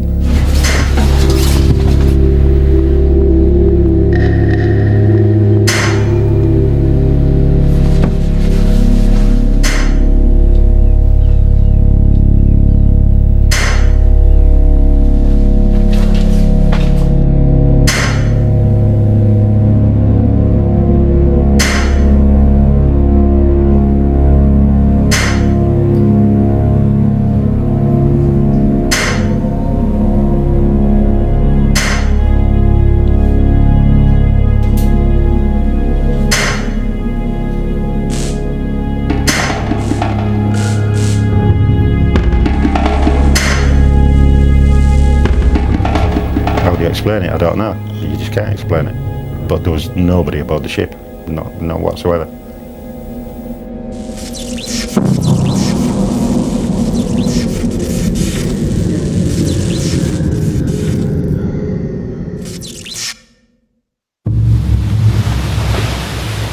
After 2 years of believing themselves plagued by paranormal activity, not only did the crew of the Pickering fear for their livelihoods, they also feared for their lives. The trawler was controlled by him. He could have just sunk us if he'd really wanted to, and it was terrifying because you didn't know whether he was going to come home anyway. I mean, it's a bad life to be out there anyway, especially when you've got something like that around you. The Pickering was one of them ships where couldn't get to work properly, couldn't get to fish properly, changed the rig of the trawl, the doors, everything we could think of changing to make things work better. But when we did finally start fishing properly, things would break down on you and you couldn't complete the trip properly.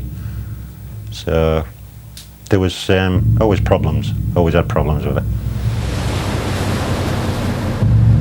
I mean, I suppose it's sad to leave any ship.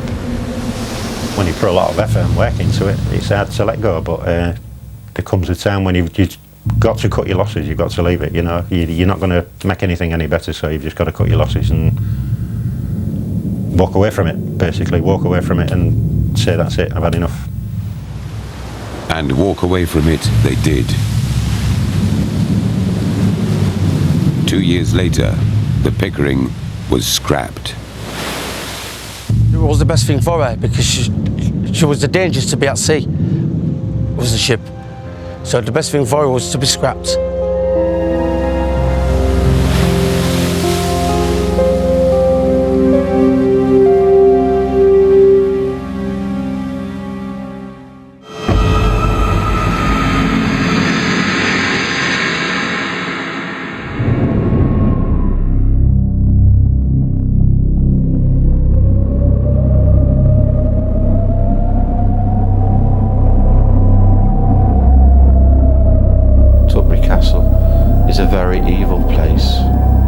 It's a very dark place, and I feel it holds a lot of secrets. Looming over the Staffordshire countryside stands Tutbury Castle. For For centuries, its walls were steeped in human suffering, a place where battles raged and public executions and torture were commonplace.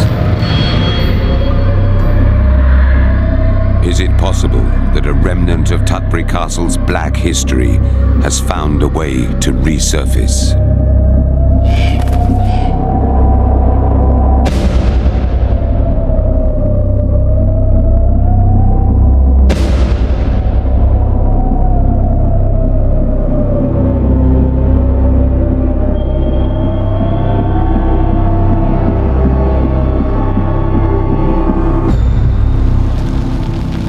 Today, Tutbury Castle is a historical landmark, complete with guided tours.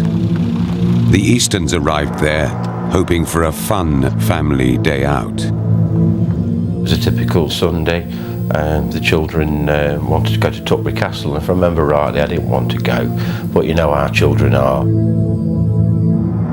I've been conducting tours here for about 6 years when I took the castle over, and sometimes we have a lot of folks here.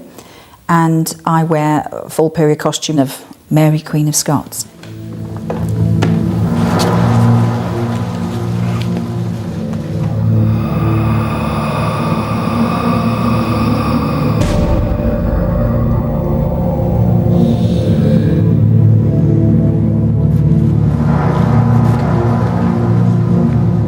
Started going up the stairs and Mark started to feel really ill. He says, well, I think I'm coming down with a bit of flu, you know, and goes, oh, you know. I thought, oh no, he's not going to spoil the day. I can remember walking into the castle and I felt there was like an excruciating pain on the top of my head. And then I can remember I was hearing children singing. Then I heard a voice, and he was shouting very strong, harsh words.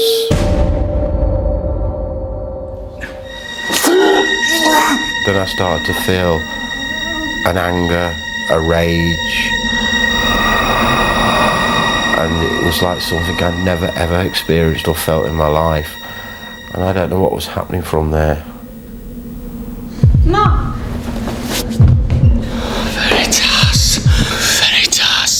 And then he started speaking this foreign language and I was like, who's this person, you know, like it's not him. And then I realised he was saying veritas, veritas, which is Latin for truth, truth. I never did any languages at school and I couldn't really understand the language, which was very strange. Veritas, veritas. Never seen him like that before. So I pushed the kids under the table to protect them from getting hurt. Daddy! The expression, the colour of his face, his eyes, changed. I can remember seeing Leslie Smith and the feeling that he wanted to kill her, or I was going to kill her.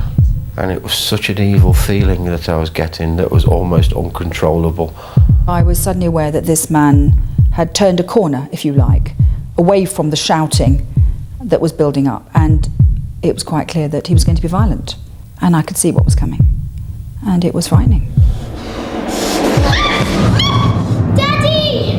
He lifted up his fist to hit me, and then with his other hand he went for my throat.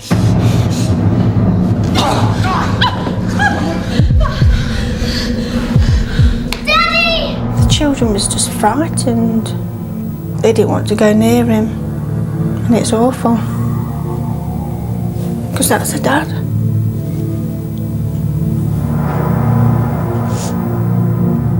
The hardest thing for me is it terrified my children. It terrified my wife. And to be completely honest with you, it terrified me and it still terrifies me. Whatever happened to Mark at Tutbury Castle was both extreme and disturbing.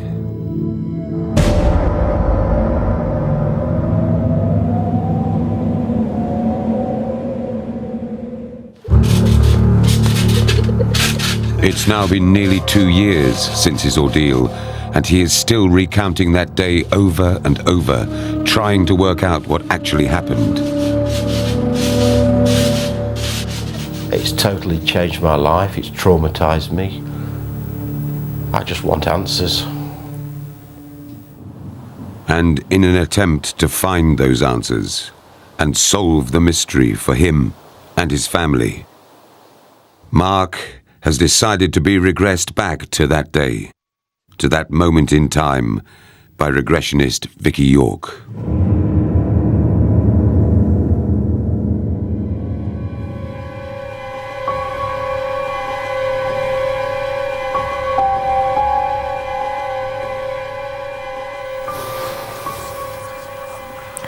Voices. Still the voices.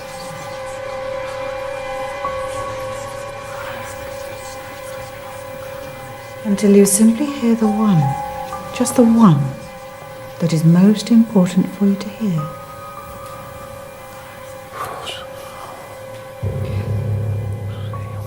To take control of time and move. Bye!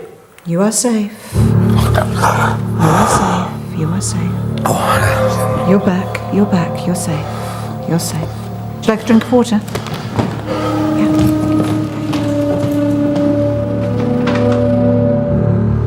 was too traumatised to go through it. And I couldn't handle it as... Basically, Mark came out of that really because he wasn't prepared for turning into that person. He was prepared for looking at it as if he was watching. But of course, it changed from that to Mark actually becoming who he was in that past life. And that really shocked him so much that it spontaneously brought him out. It is an extreme reaction, but really when somebody is shocked, it's when they receive something which they're not expecting, then very often that extreme reaction will occur because it was too much to experience it firsthand. What exactly happened to Mark remains unclear, but eyewitness accounts lead him to the disturbing conclusion that he was possessed by a violent entity. Whatever it was that tried to possess me was very evil. It wanted to commit murder. Over the last 2 years, there have been various reports of paranormal encounters at Tutbury Castle, but none of them as alarming as Mark's. He believes that there is something there.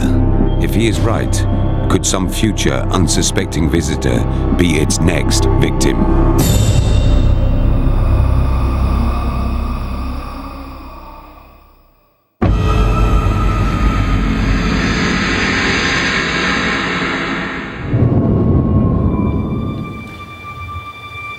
Victoria Avenue, Hastings. Another ordinary house in a quiet residential part of this seaside town. Or is it?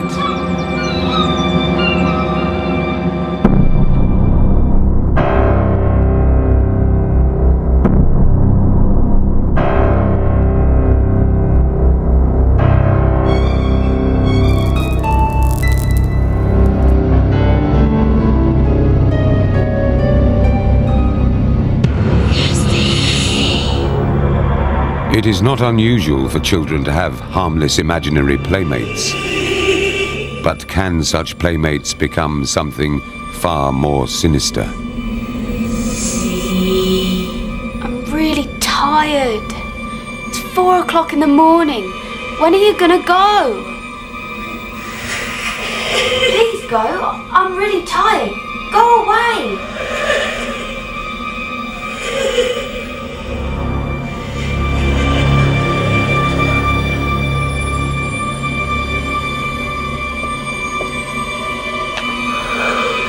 You go away.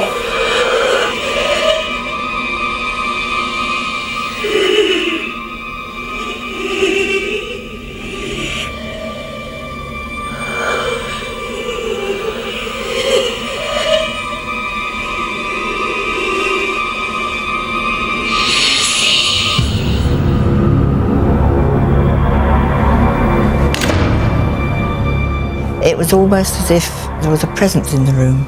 The presence of a little girl who didn't want me to come into the room at all, and I wouldn't go in. It worried me. I didn't want to know. I think the entity was evil. It was a horrible black feeling I felt. I didn't like it. That's something I don't recall.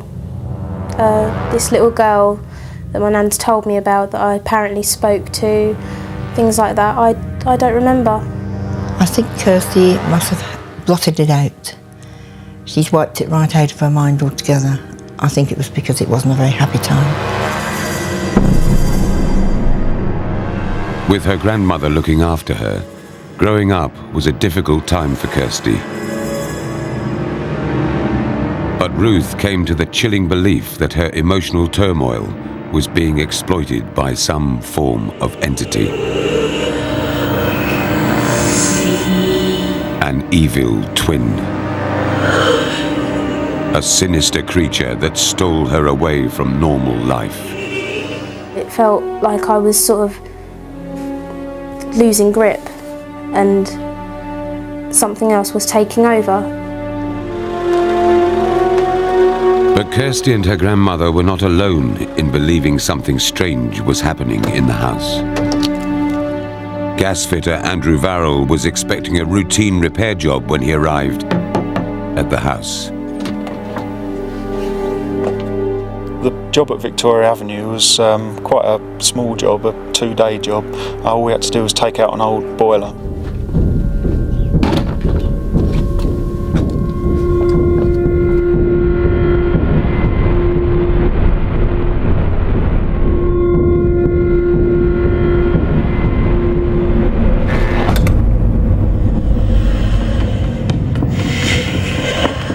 Banging and shouting and laughing started, like a little girl running up and down the hallway, banging, shouting, laughing, and it just started sounding like it was all around me.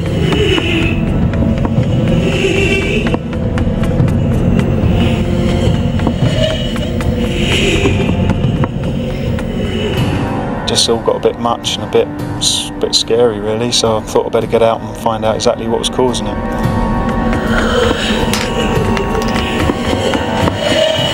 I came out to try and find out what this noise was. When I got upstairs, I saw the lady just sitting there. I asked her what the noise was. You probably heard the gal. I said, well, what gal? She said, the gal, there's some kind of spirit or something, which I didn't kind of believe, but it really made me go cold, and I just I didn't know what to think, but it really freaked me out. Andrew may have experienced the most terrifying job of his life, but at least he could return home. For Kirsty and Ruth, there seemed to be no escape. It was when Kirsty started having a really bad rage. It was a very trying time, very bad. Used to worry me a lot. She was really, really evil at times. Ruth felt that as the months passed, the atmosphere at Victoria Avenue darkened.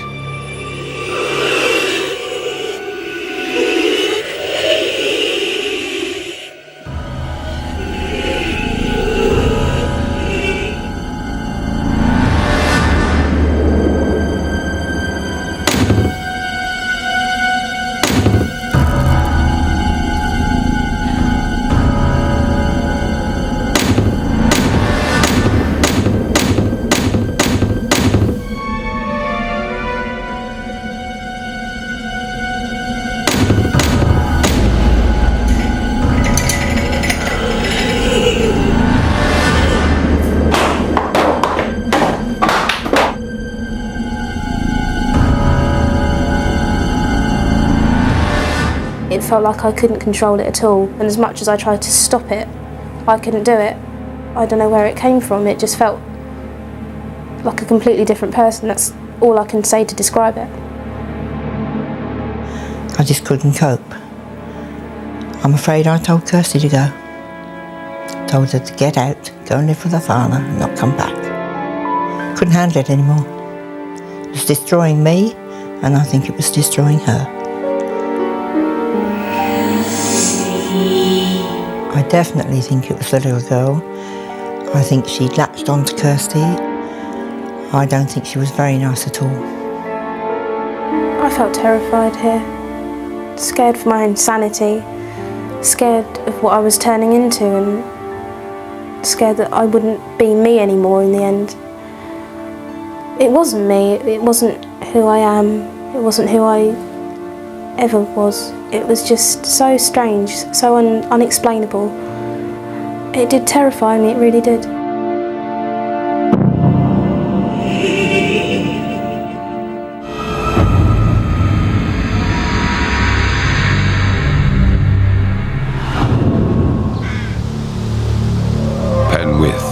The most westerly part of Britain, a bleak landscape littered with ancient pagan relics. These monuments from another age have been linked to the dark arts and black magic rituals.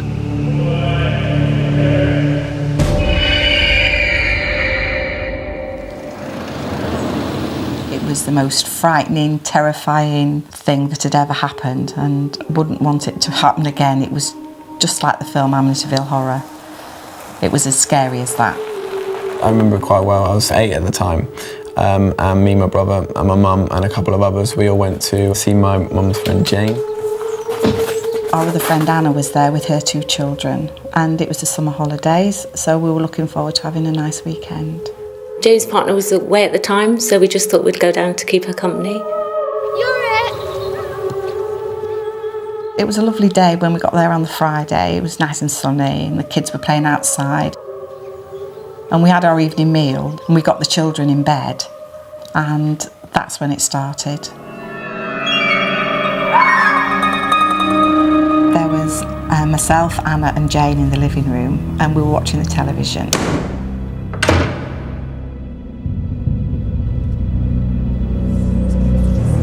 I went upstairs, had a look, and they all seemed fine, fast asleep. We weren't frightened then, we were just puzzled.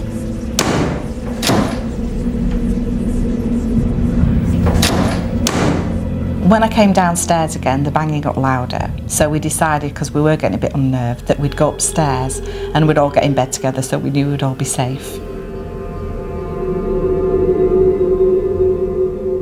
But the atmosphere in the room was very tense, and we were trying to sort of be brave because of the kids. We didn't want to scare them.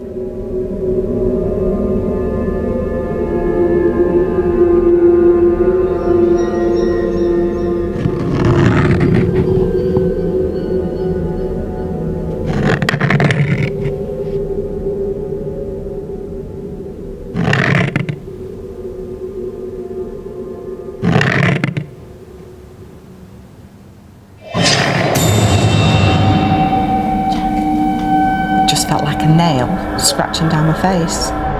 It was a red mark, just down the side of her face. It shocked me. I felt threatened by it, and I was scared for the kids. And that's when I decided we should all go back downstairs and all be in one room together. We took the duvets down with us and we all sort of camped out in the living room for the night. But we didn't get much sleep that night, the adults anyway.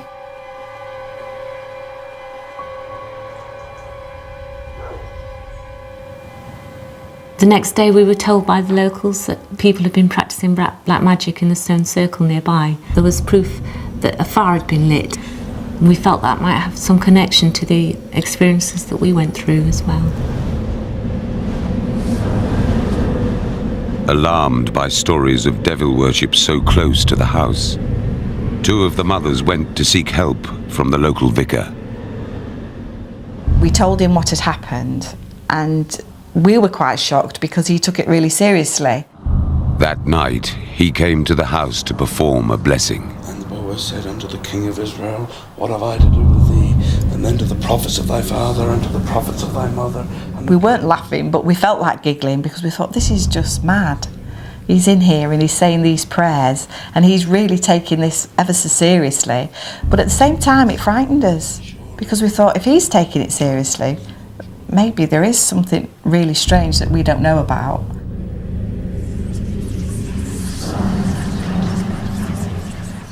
I remember being sat in the garden and seeing walk past the windows. It's like really eerie. When he'd left, we thought, oh, this is great, we can relax. But it was short-lived. because what it did was make it 10 times worse. Thanks very much. Right, okay. Yeah, well done.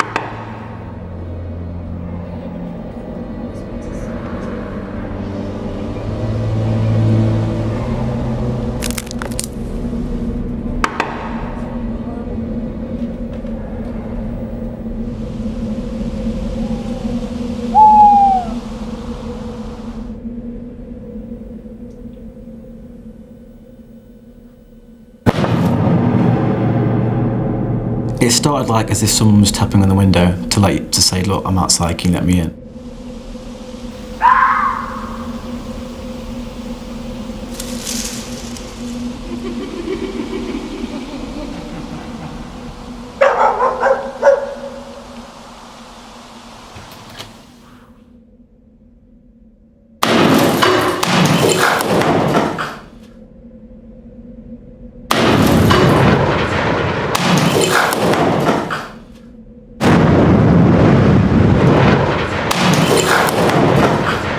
It was as if someone had a sledgehammer and was smashing the side of the house. The whole house was shaking. It was going on for so long, I don't think anything human could actually hit something that hard without getting tired.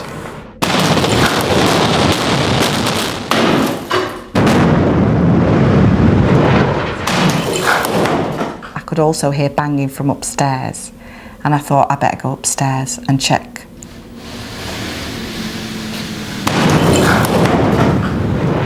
It felt like there was something really, really evil in that room, and I felt quite threatened.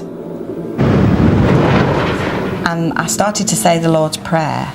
Our Father, who art in heaven, hallowed be thy name. Thy kingdom come, thy will be done. For thine is the kingdom, the power and the glory. Give us this day our daily bread, and forgive us our trespasses. Forgive those who trespass against us, and deliver us from evil. The power and the glory forever and ever. Amen.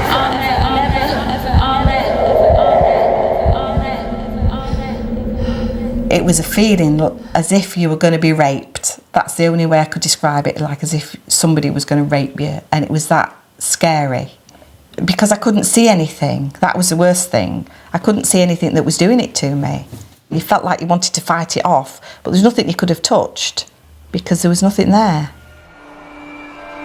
We didn't sleep that night. We were really all scared. We didn't leave because it was in the middle of the moors. There wasn't anywhere that we could have gone either. The next day we just wanted to get away. We were petrified. Jane had decided that she didn't want to stay in it.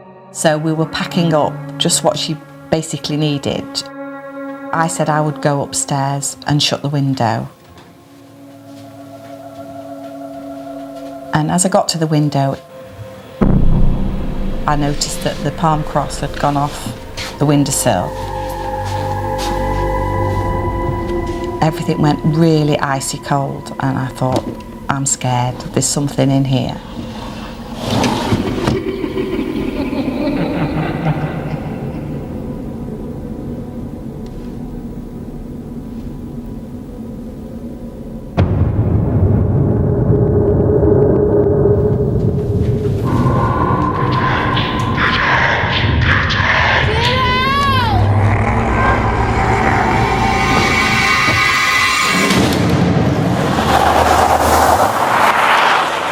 I don't think any of us would ever go back in that house. I wouldn't ever go back in it. I've been back to the outside of it and looked at it from the outside, just for curiosity, but I didn't go in it.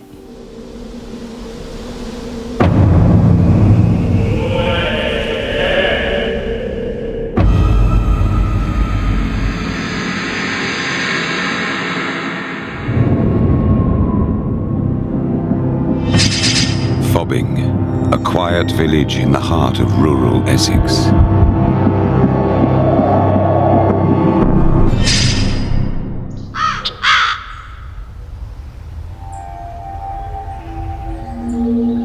I loved my home life situation, but just despised the building that it was in. If I was financially viable to get myself and everyone out, I would have.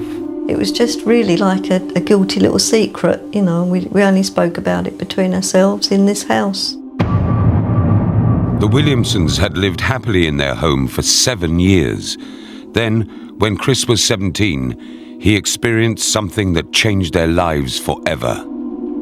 But there was one particular night that's quite etched into my memory for the rest of my life, and quite terrified the life out of me, to be honest.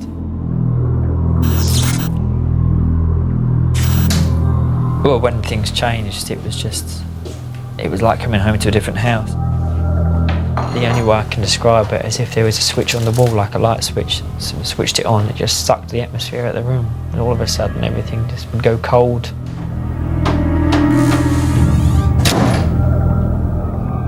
I just thought I'd hit a funny stage in puberty, you know. I thought, oh, hang on, it's all gone a bit crazy. Things you couldn't explain would happen a lot. You'd hear bangings and you'd hear crashings. We've done 13, this is number 13, we've done. So it's your last chance to try. Get your fingers out, try. Well, give it a go. But I've told you how many people are doing this. It's amazing. They've all got at it, you know. I mean, Bruce came on his little show the other day. Did you see him? Yeah, good evening, ladies and gentlemen, children. He's not going to ride, it's 2 hours of Polter. And I was watching a magic program, but that is great, so I mean.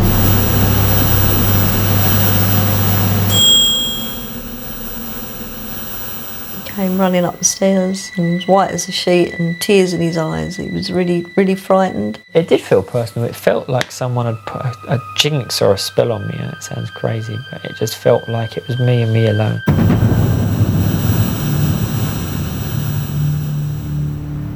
After that night, Chris reported that the activity around him began to increase until he felt he was haunted on a daily basis.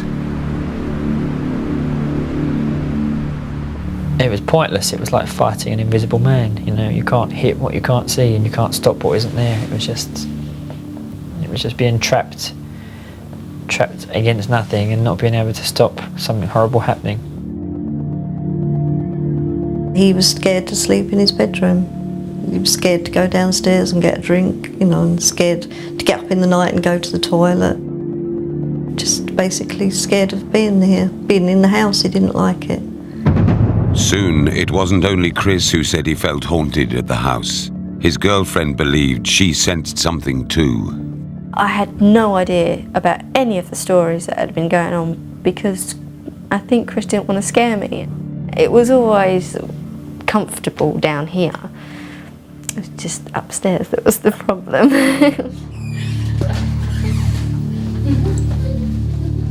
The first time I went up the stairs by myself, I felt it straight away.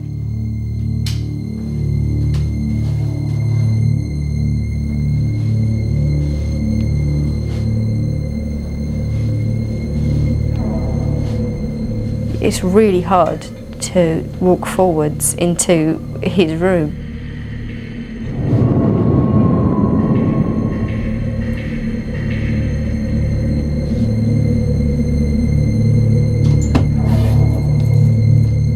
It was like there was someone there.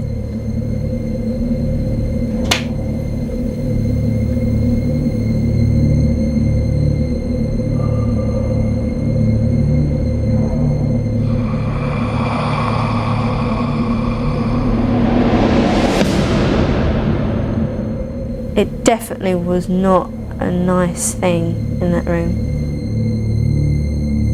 Well, Chloe didn't have to verbally tell me anything. I could look at her and I could sense that she wasn't quite content with the house.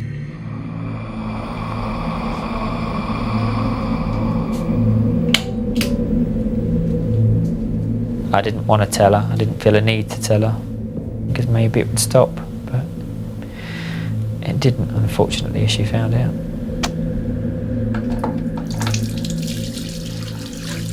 It felt sort of angry in there.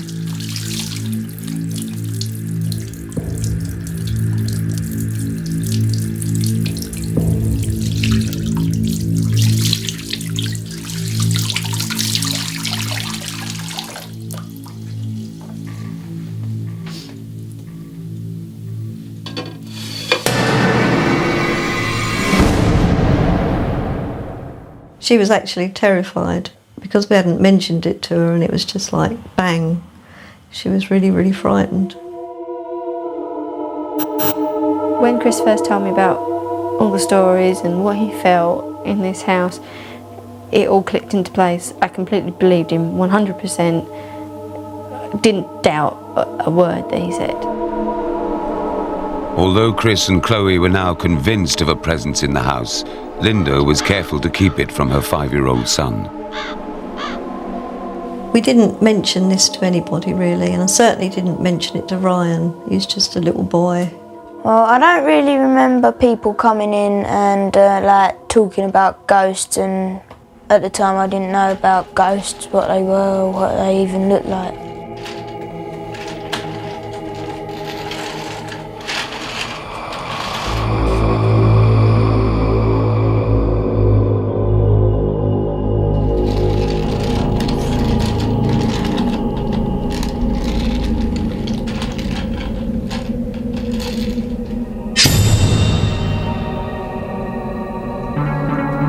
He had a strange face, some black trousers and some black boots. Well, it was so solid looking, I just thought it was a real man. When Ryan actually mentioned it to me, I began to think, that there was something more to it than I'd actually wanted to believe. And it wasn't until something happened to me, and then that was it. There wasn't any doubt in my mind then.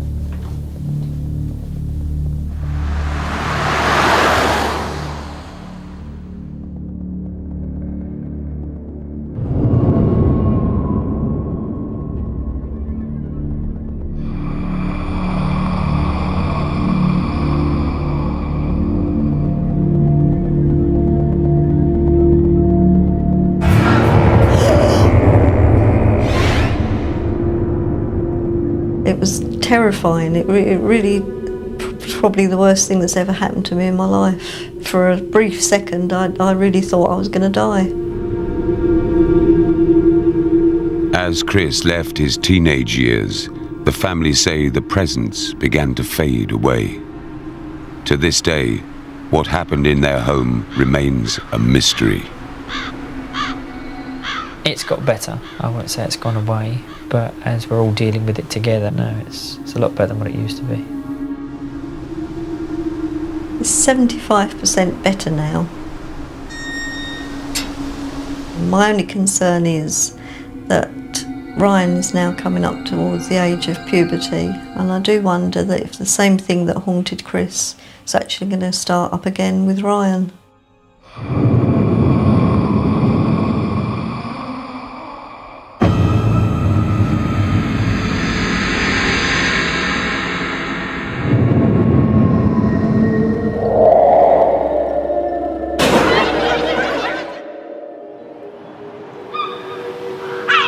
Land's End, remote and desolate. This wild coast is littered with wrecks and lost souls. Many bodies have been washed up on these shores.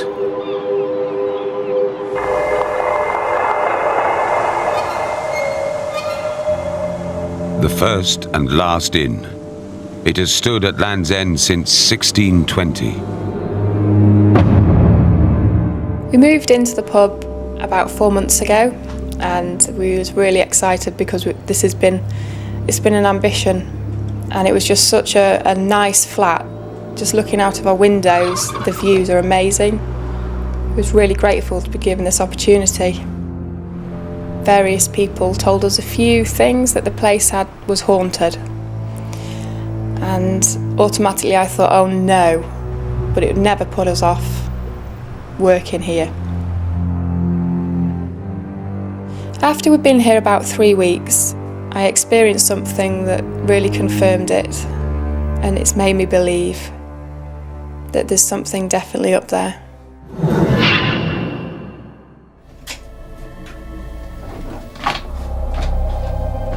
I was fine.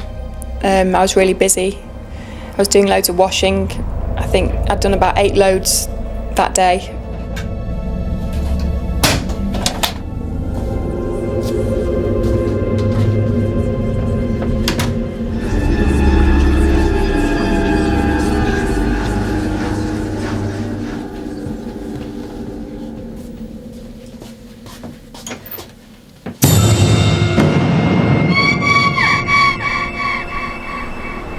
believe what I'd just seen.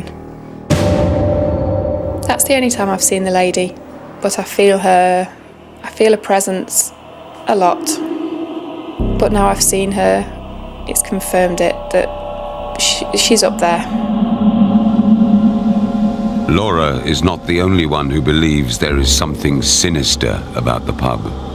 I've been a maintenance worker on the site for 26 years, and I've never known anybody to live upstairs and not be haunted. And they often find out the hard way. It's a very scary place. Laura feels her experiences have been tame compared to those reported by previous tenants. Maybe because she never enters the largest bedroom. Neil and Lynn Forster lived in the pub before her, and they did. We were both really excited. It was like first day of the rest of our lives sort of feeling. The whole atmosphere of the place just seemed very welcoming. It felt like home the minute we walked in. The first room we walked into was beautiful. It was just bathed in sunlight, and the sun was streaming in. It felt warm, it felt inviting. And as we went down the little corridor to the other room to have a look at, that was awful. I felt really, it was a lovely room, but I felt very uncomfortable from the minute I walked through the door. Neil persuaded Lynn to move into the largest bedroom, a decision he says he will always regret. The first 3 nights that we were in the room were bearable, but then on the 4th night, well, that just changed everything, and that was probably the most terrifying night of my life. I feel quite uneasy now actually talking about it. My hands have gone cold.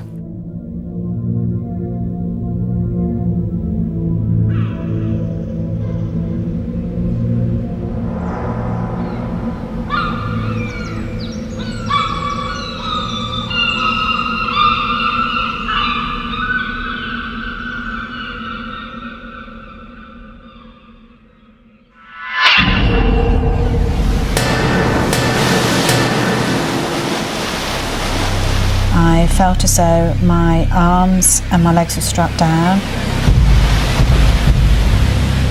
Couldn't move them at all.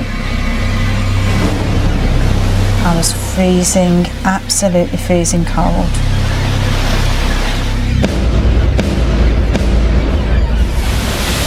There was nobody about. I was on my own completely. I could see the shoreline in the distance. As I was almost wrestling to try and get free, there was this woman stood, just watching, just waiting for me to die. I really believe that if Neil hadn't put the lights on, I could well have died that night, because I don't see how else anybody was going to get me out. Lynn and Neil never slept in the largest bedroom again. Later they were told by locals about Annie George, who ran the pub in the early 1800s and was involved with a gang of smugglers. The man that owned the First and Last Inn and was Annie's landlord was also the head of the smuggling ring, and they had a falling out over the profits over a cargo. And she turned him into the authorities, and he stood trial in court and was jailed for a very long time. By turning him in, Annie had effectively signed her own death warrant, and the locals exacted a gruesome revenge.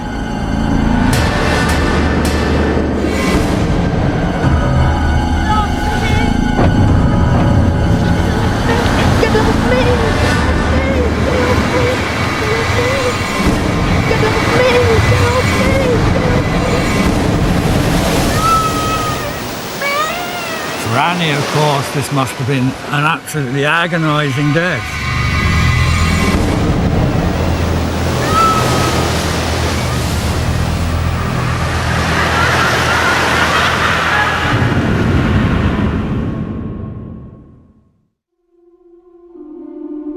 When the tide receded, Annie's lifeless body was returned to her home in the First and Last Inn. She was laid out to rest in her bedroom.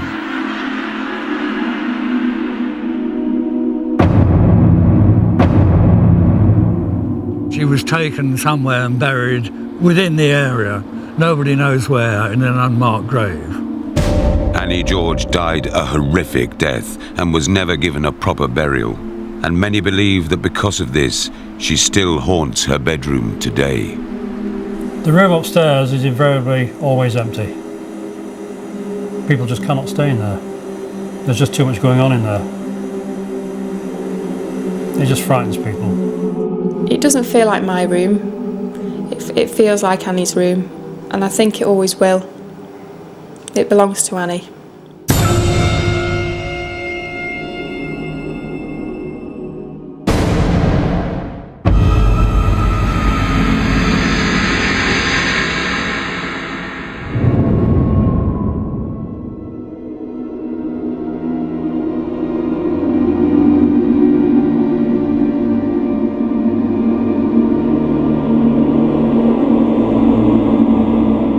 I'd always felt in the past totally comfortable, and all of a sudden I'd felt really vulnerable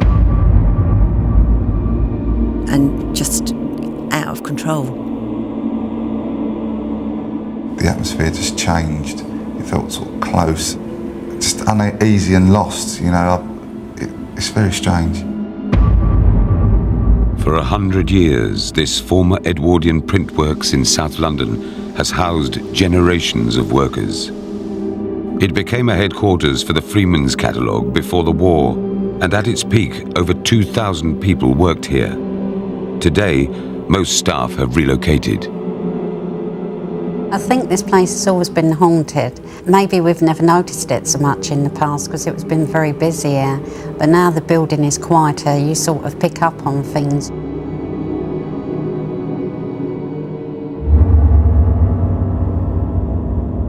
I'd been working here 20 years before anything unusual actually happened to me. And until then, I'd always felt really comfortable. One evening, I was working late. I was on my own.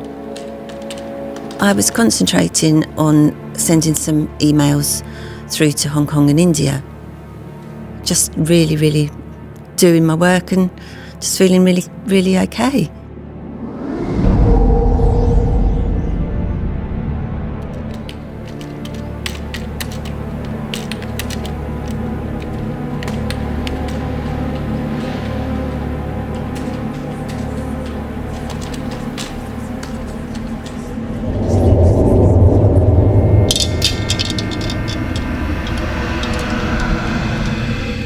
As I looked around, I couldn't actually see anything, but I sensed something. I just knew there was something there.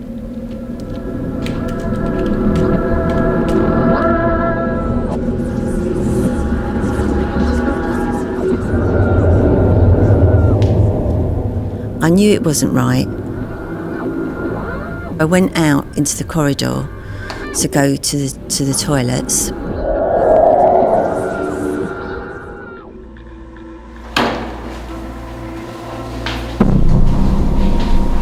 At the bottom of the stairs, I saw a tall, very blonde lady in front of me. I felt like I knew her, but I didn't know her. And in my head, I'm thinking, well, if I knew her, she'd probably hold the door open for me. Well, she didn't. She looked like she'd come from the 1930s, 1940s era.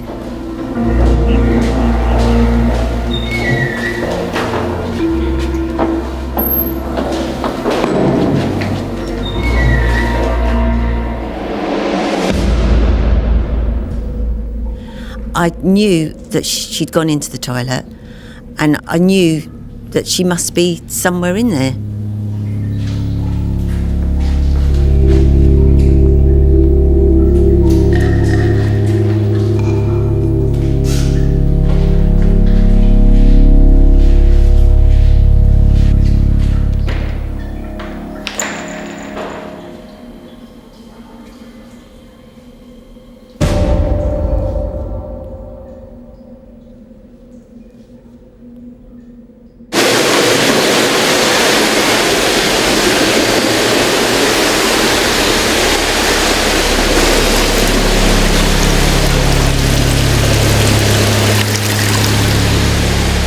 just thought, well, how on earth have all those taps gone on at once? Because it would take somebody to have to run the whole length of the toilet to actually turn all those taps on at once.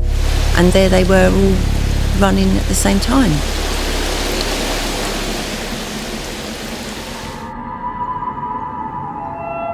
Lynn isn't the only one to have reported unusual things in the building. In fact, there is one area where few will venture. The basement was used as an air raid shelter by staff during the war, but retreating underground failed to protect some. When the building was bombed, nearly 30 people lost their lives.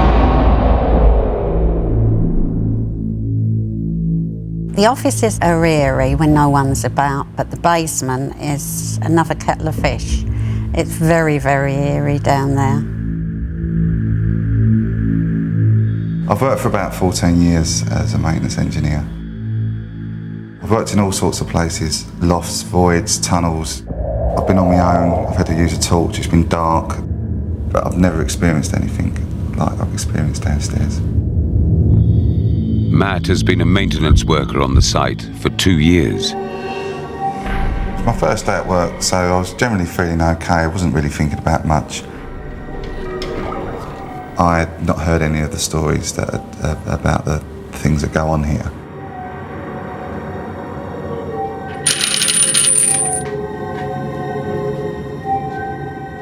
It's just literally when I walk down that sloping corridor, the atmosphere just changes. And it's just something about it that you just can't put your finger on.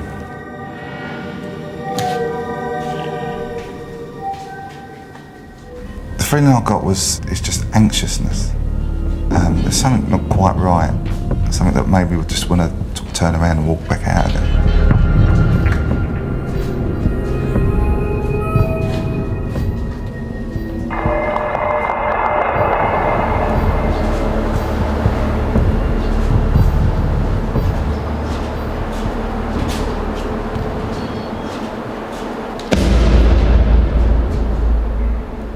Something was there, and I'm not sure what it was.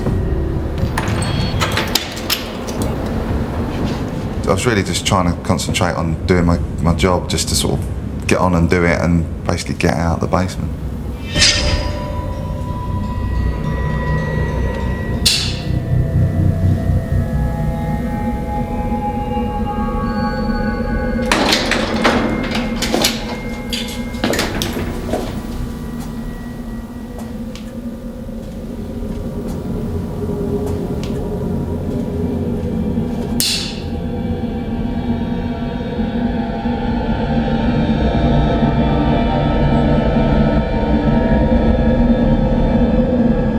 The battery started going on my torch, the light was dimming, and I was shaking it, as you do, to try and get a little bit more life out of it. Then the torch completely went dead, and I was in complete darkness.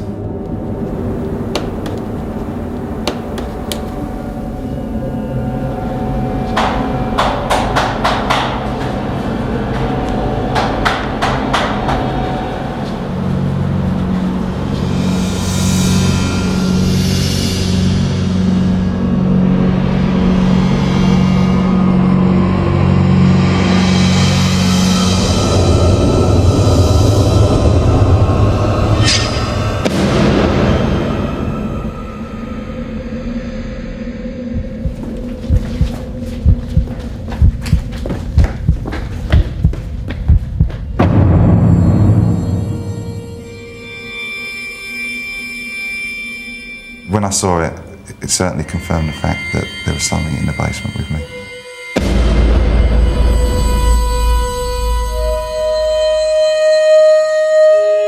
Like many of the staff at Freeman's, Matt and Lynn refuse to let their fears affect their work. But they also believe that the building could have more in store for them. I've seen the same lady twice since, and it's exactly the same thing that happens.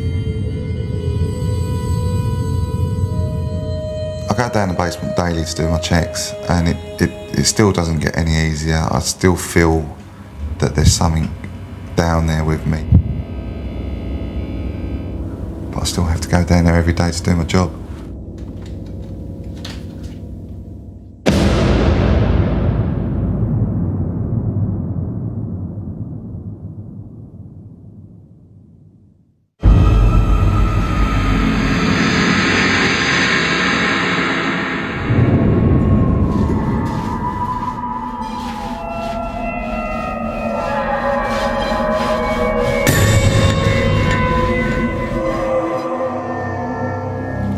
Delà Manor, over 500 years old. It stands in the Wendron district of Cornwall, land riddled with underground tunnels. This was tin mining country. Here, ivy-covered engine houses still rise above the landscape, a striking reminder of the way things used to be.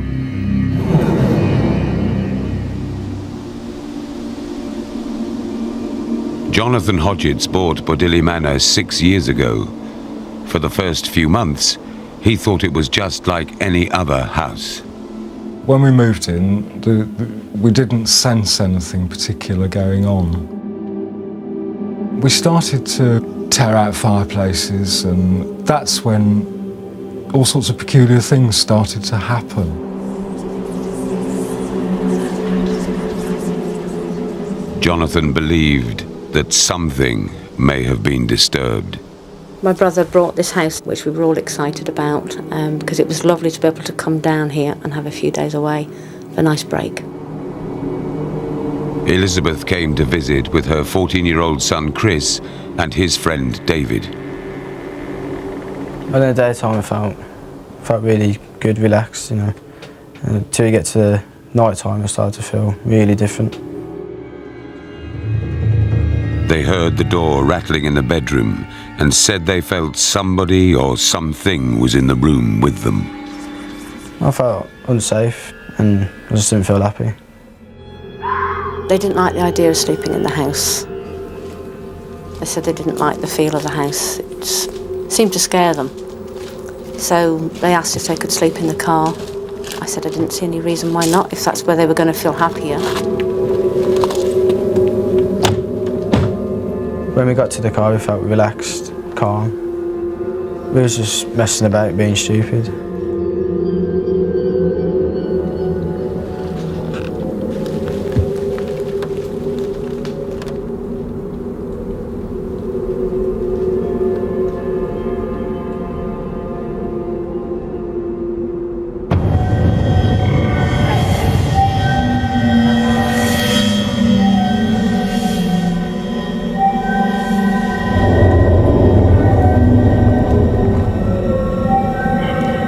Me and Dave felt scared to get out of the car.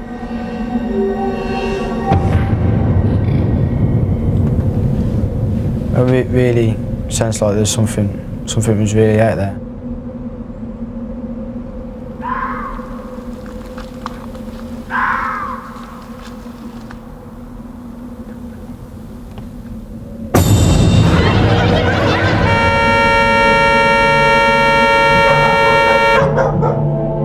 Blasted, and I sort of shot up with a start. I thought, what on earth's going on? And they were just cowering on the floor in the car. They wouldn't look up to start with.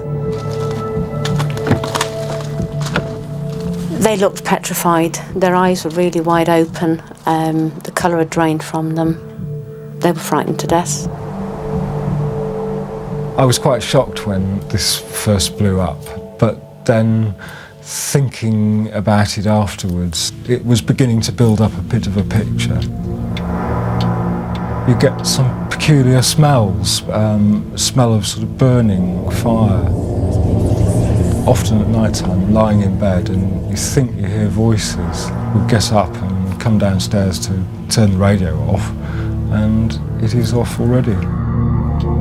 Jonathan started to believe that perhaps the house was haunted. He contacted Trevor Kenwood from the British Ghost Club Society.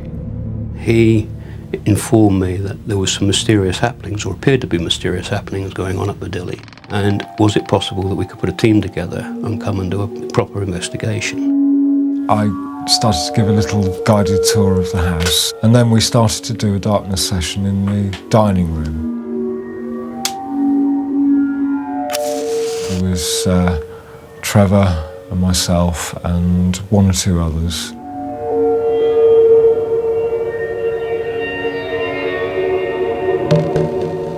The whole atmosphere in the room went very cold and clammy.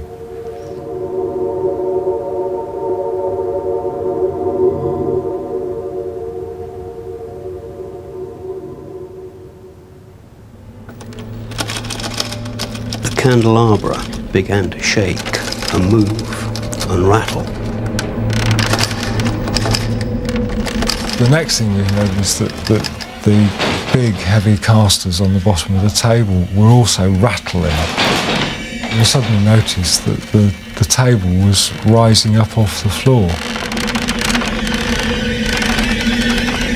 And the way that people were sat around the room, it couldn't have been somebody at the table.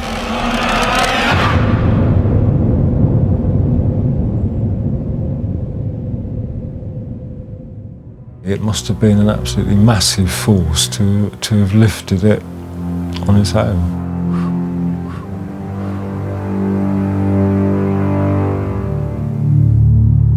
A bit later on in the evening, it was decided that the team would move into the lounge for another vigil with the lights out in the dark.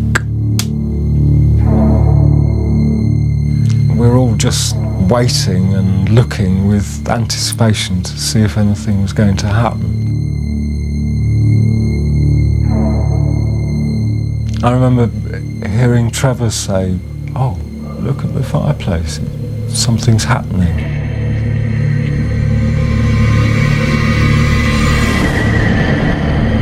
We all became aware that it was appearing as if it was a mine shaft, a very deep mine shaft. Slowly a shape materialised, a dark form.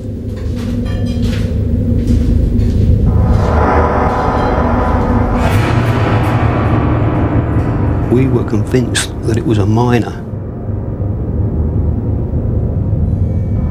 There is a big history of mining activity in this area, so some kind of mining link isn't particularly surprising.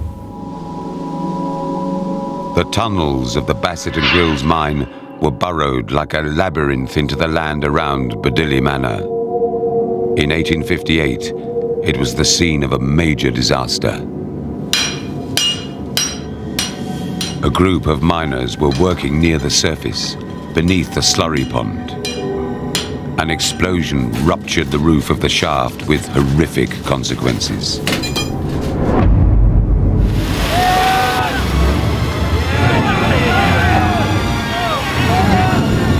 Trapped underground in the darkness, there was no time to escape. They drowned in a sea of choking slurry. 7 miners died that day. Their bodies have never been recovered. Is it possible that perhaps their troubled spirits haunt Delà Manor today? I've reflected on what's happened quite a lot. We still sense things here and just waiting for the next experience. It was 6 years ago. I still feel uncomfortable here at Delà Manor.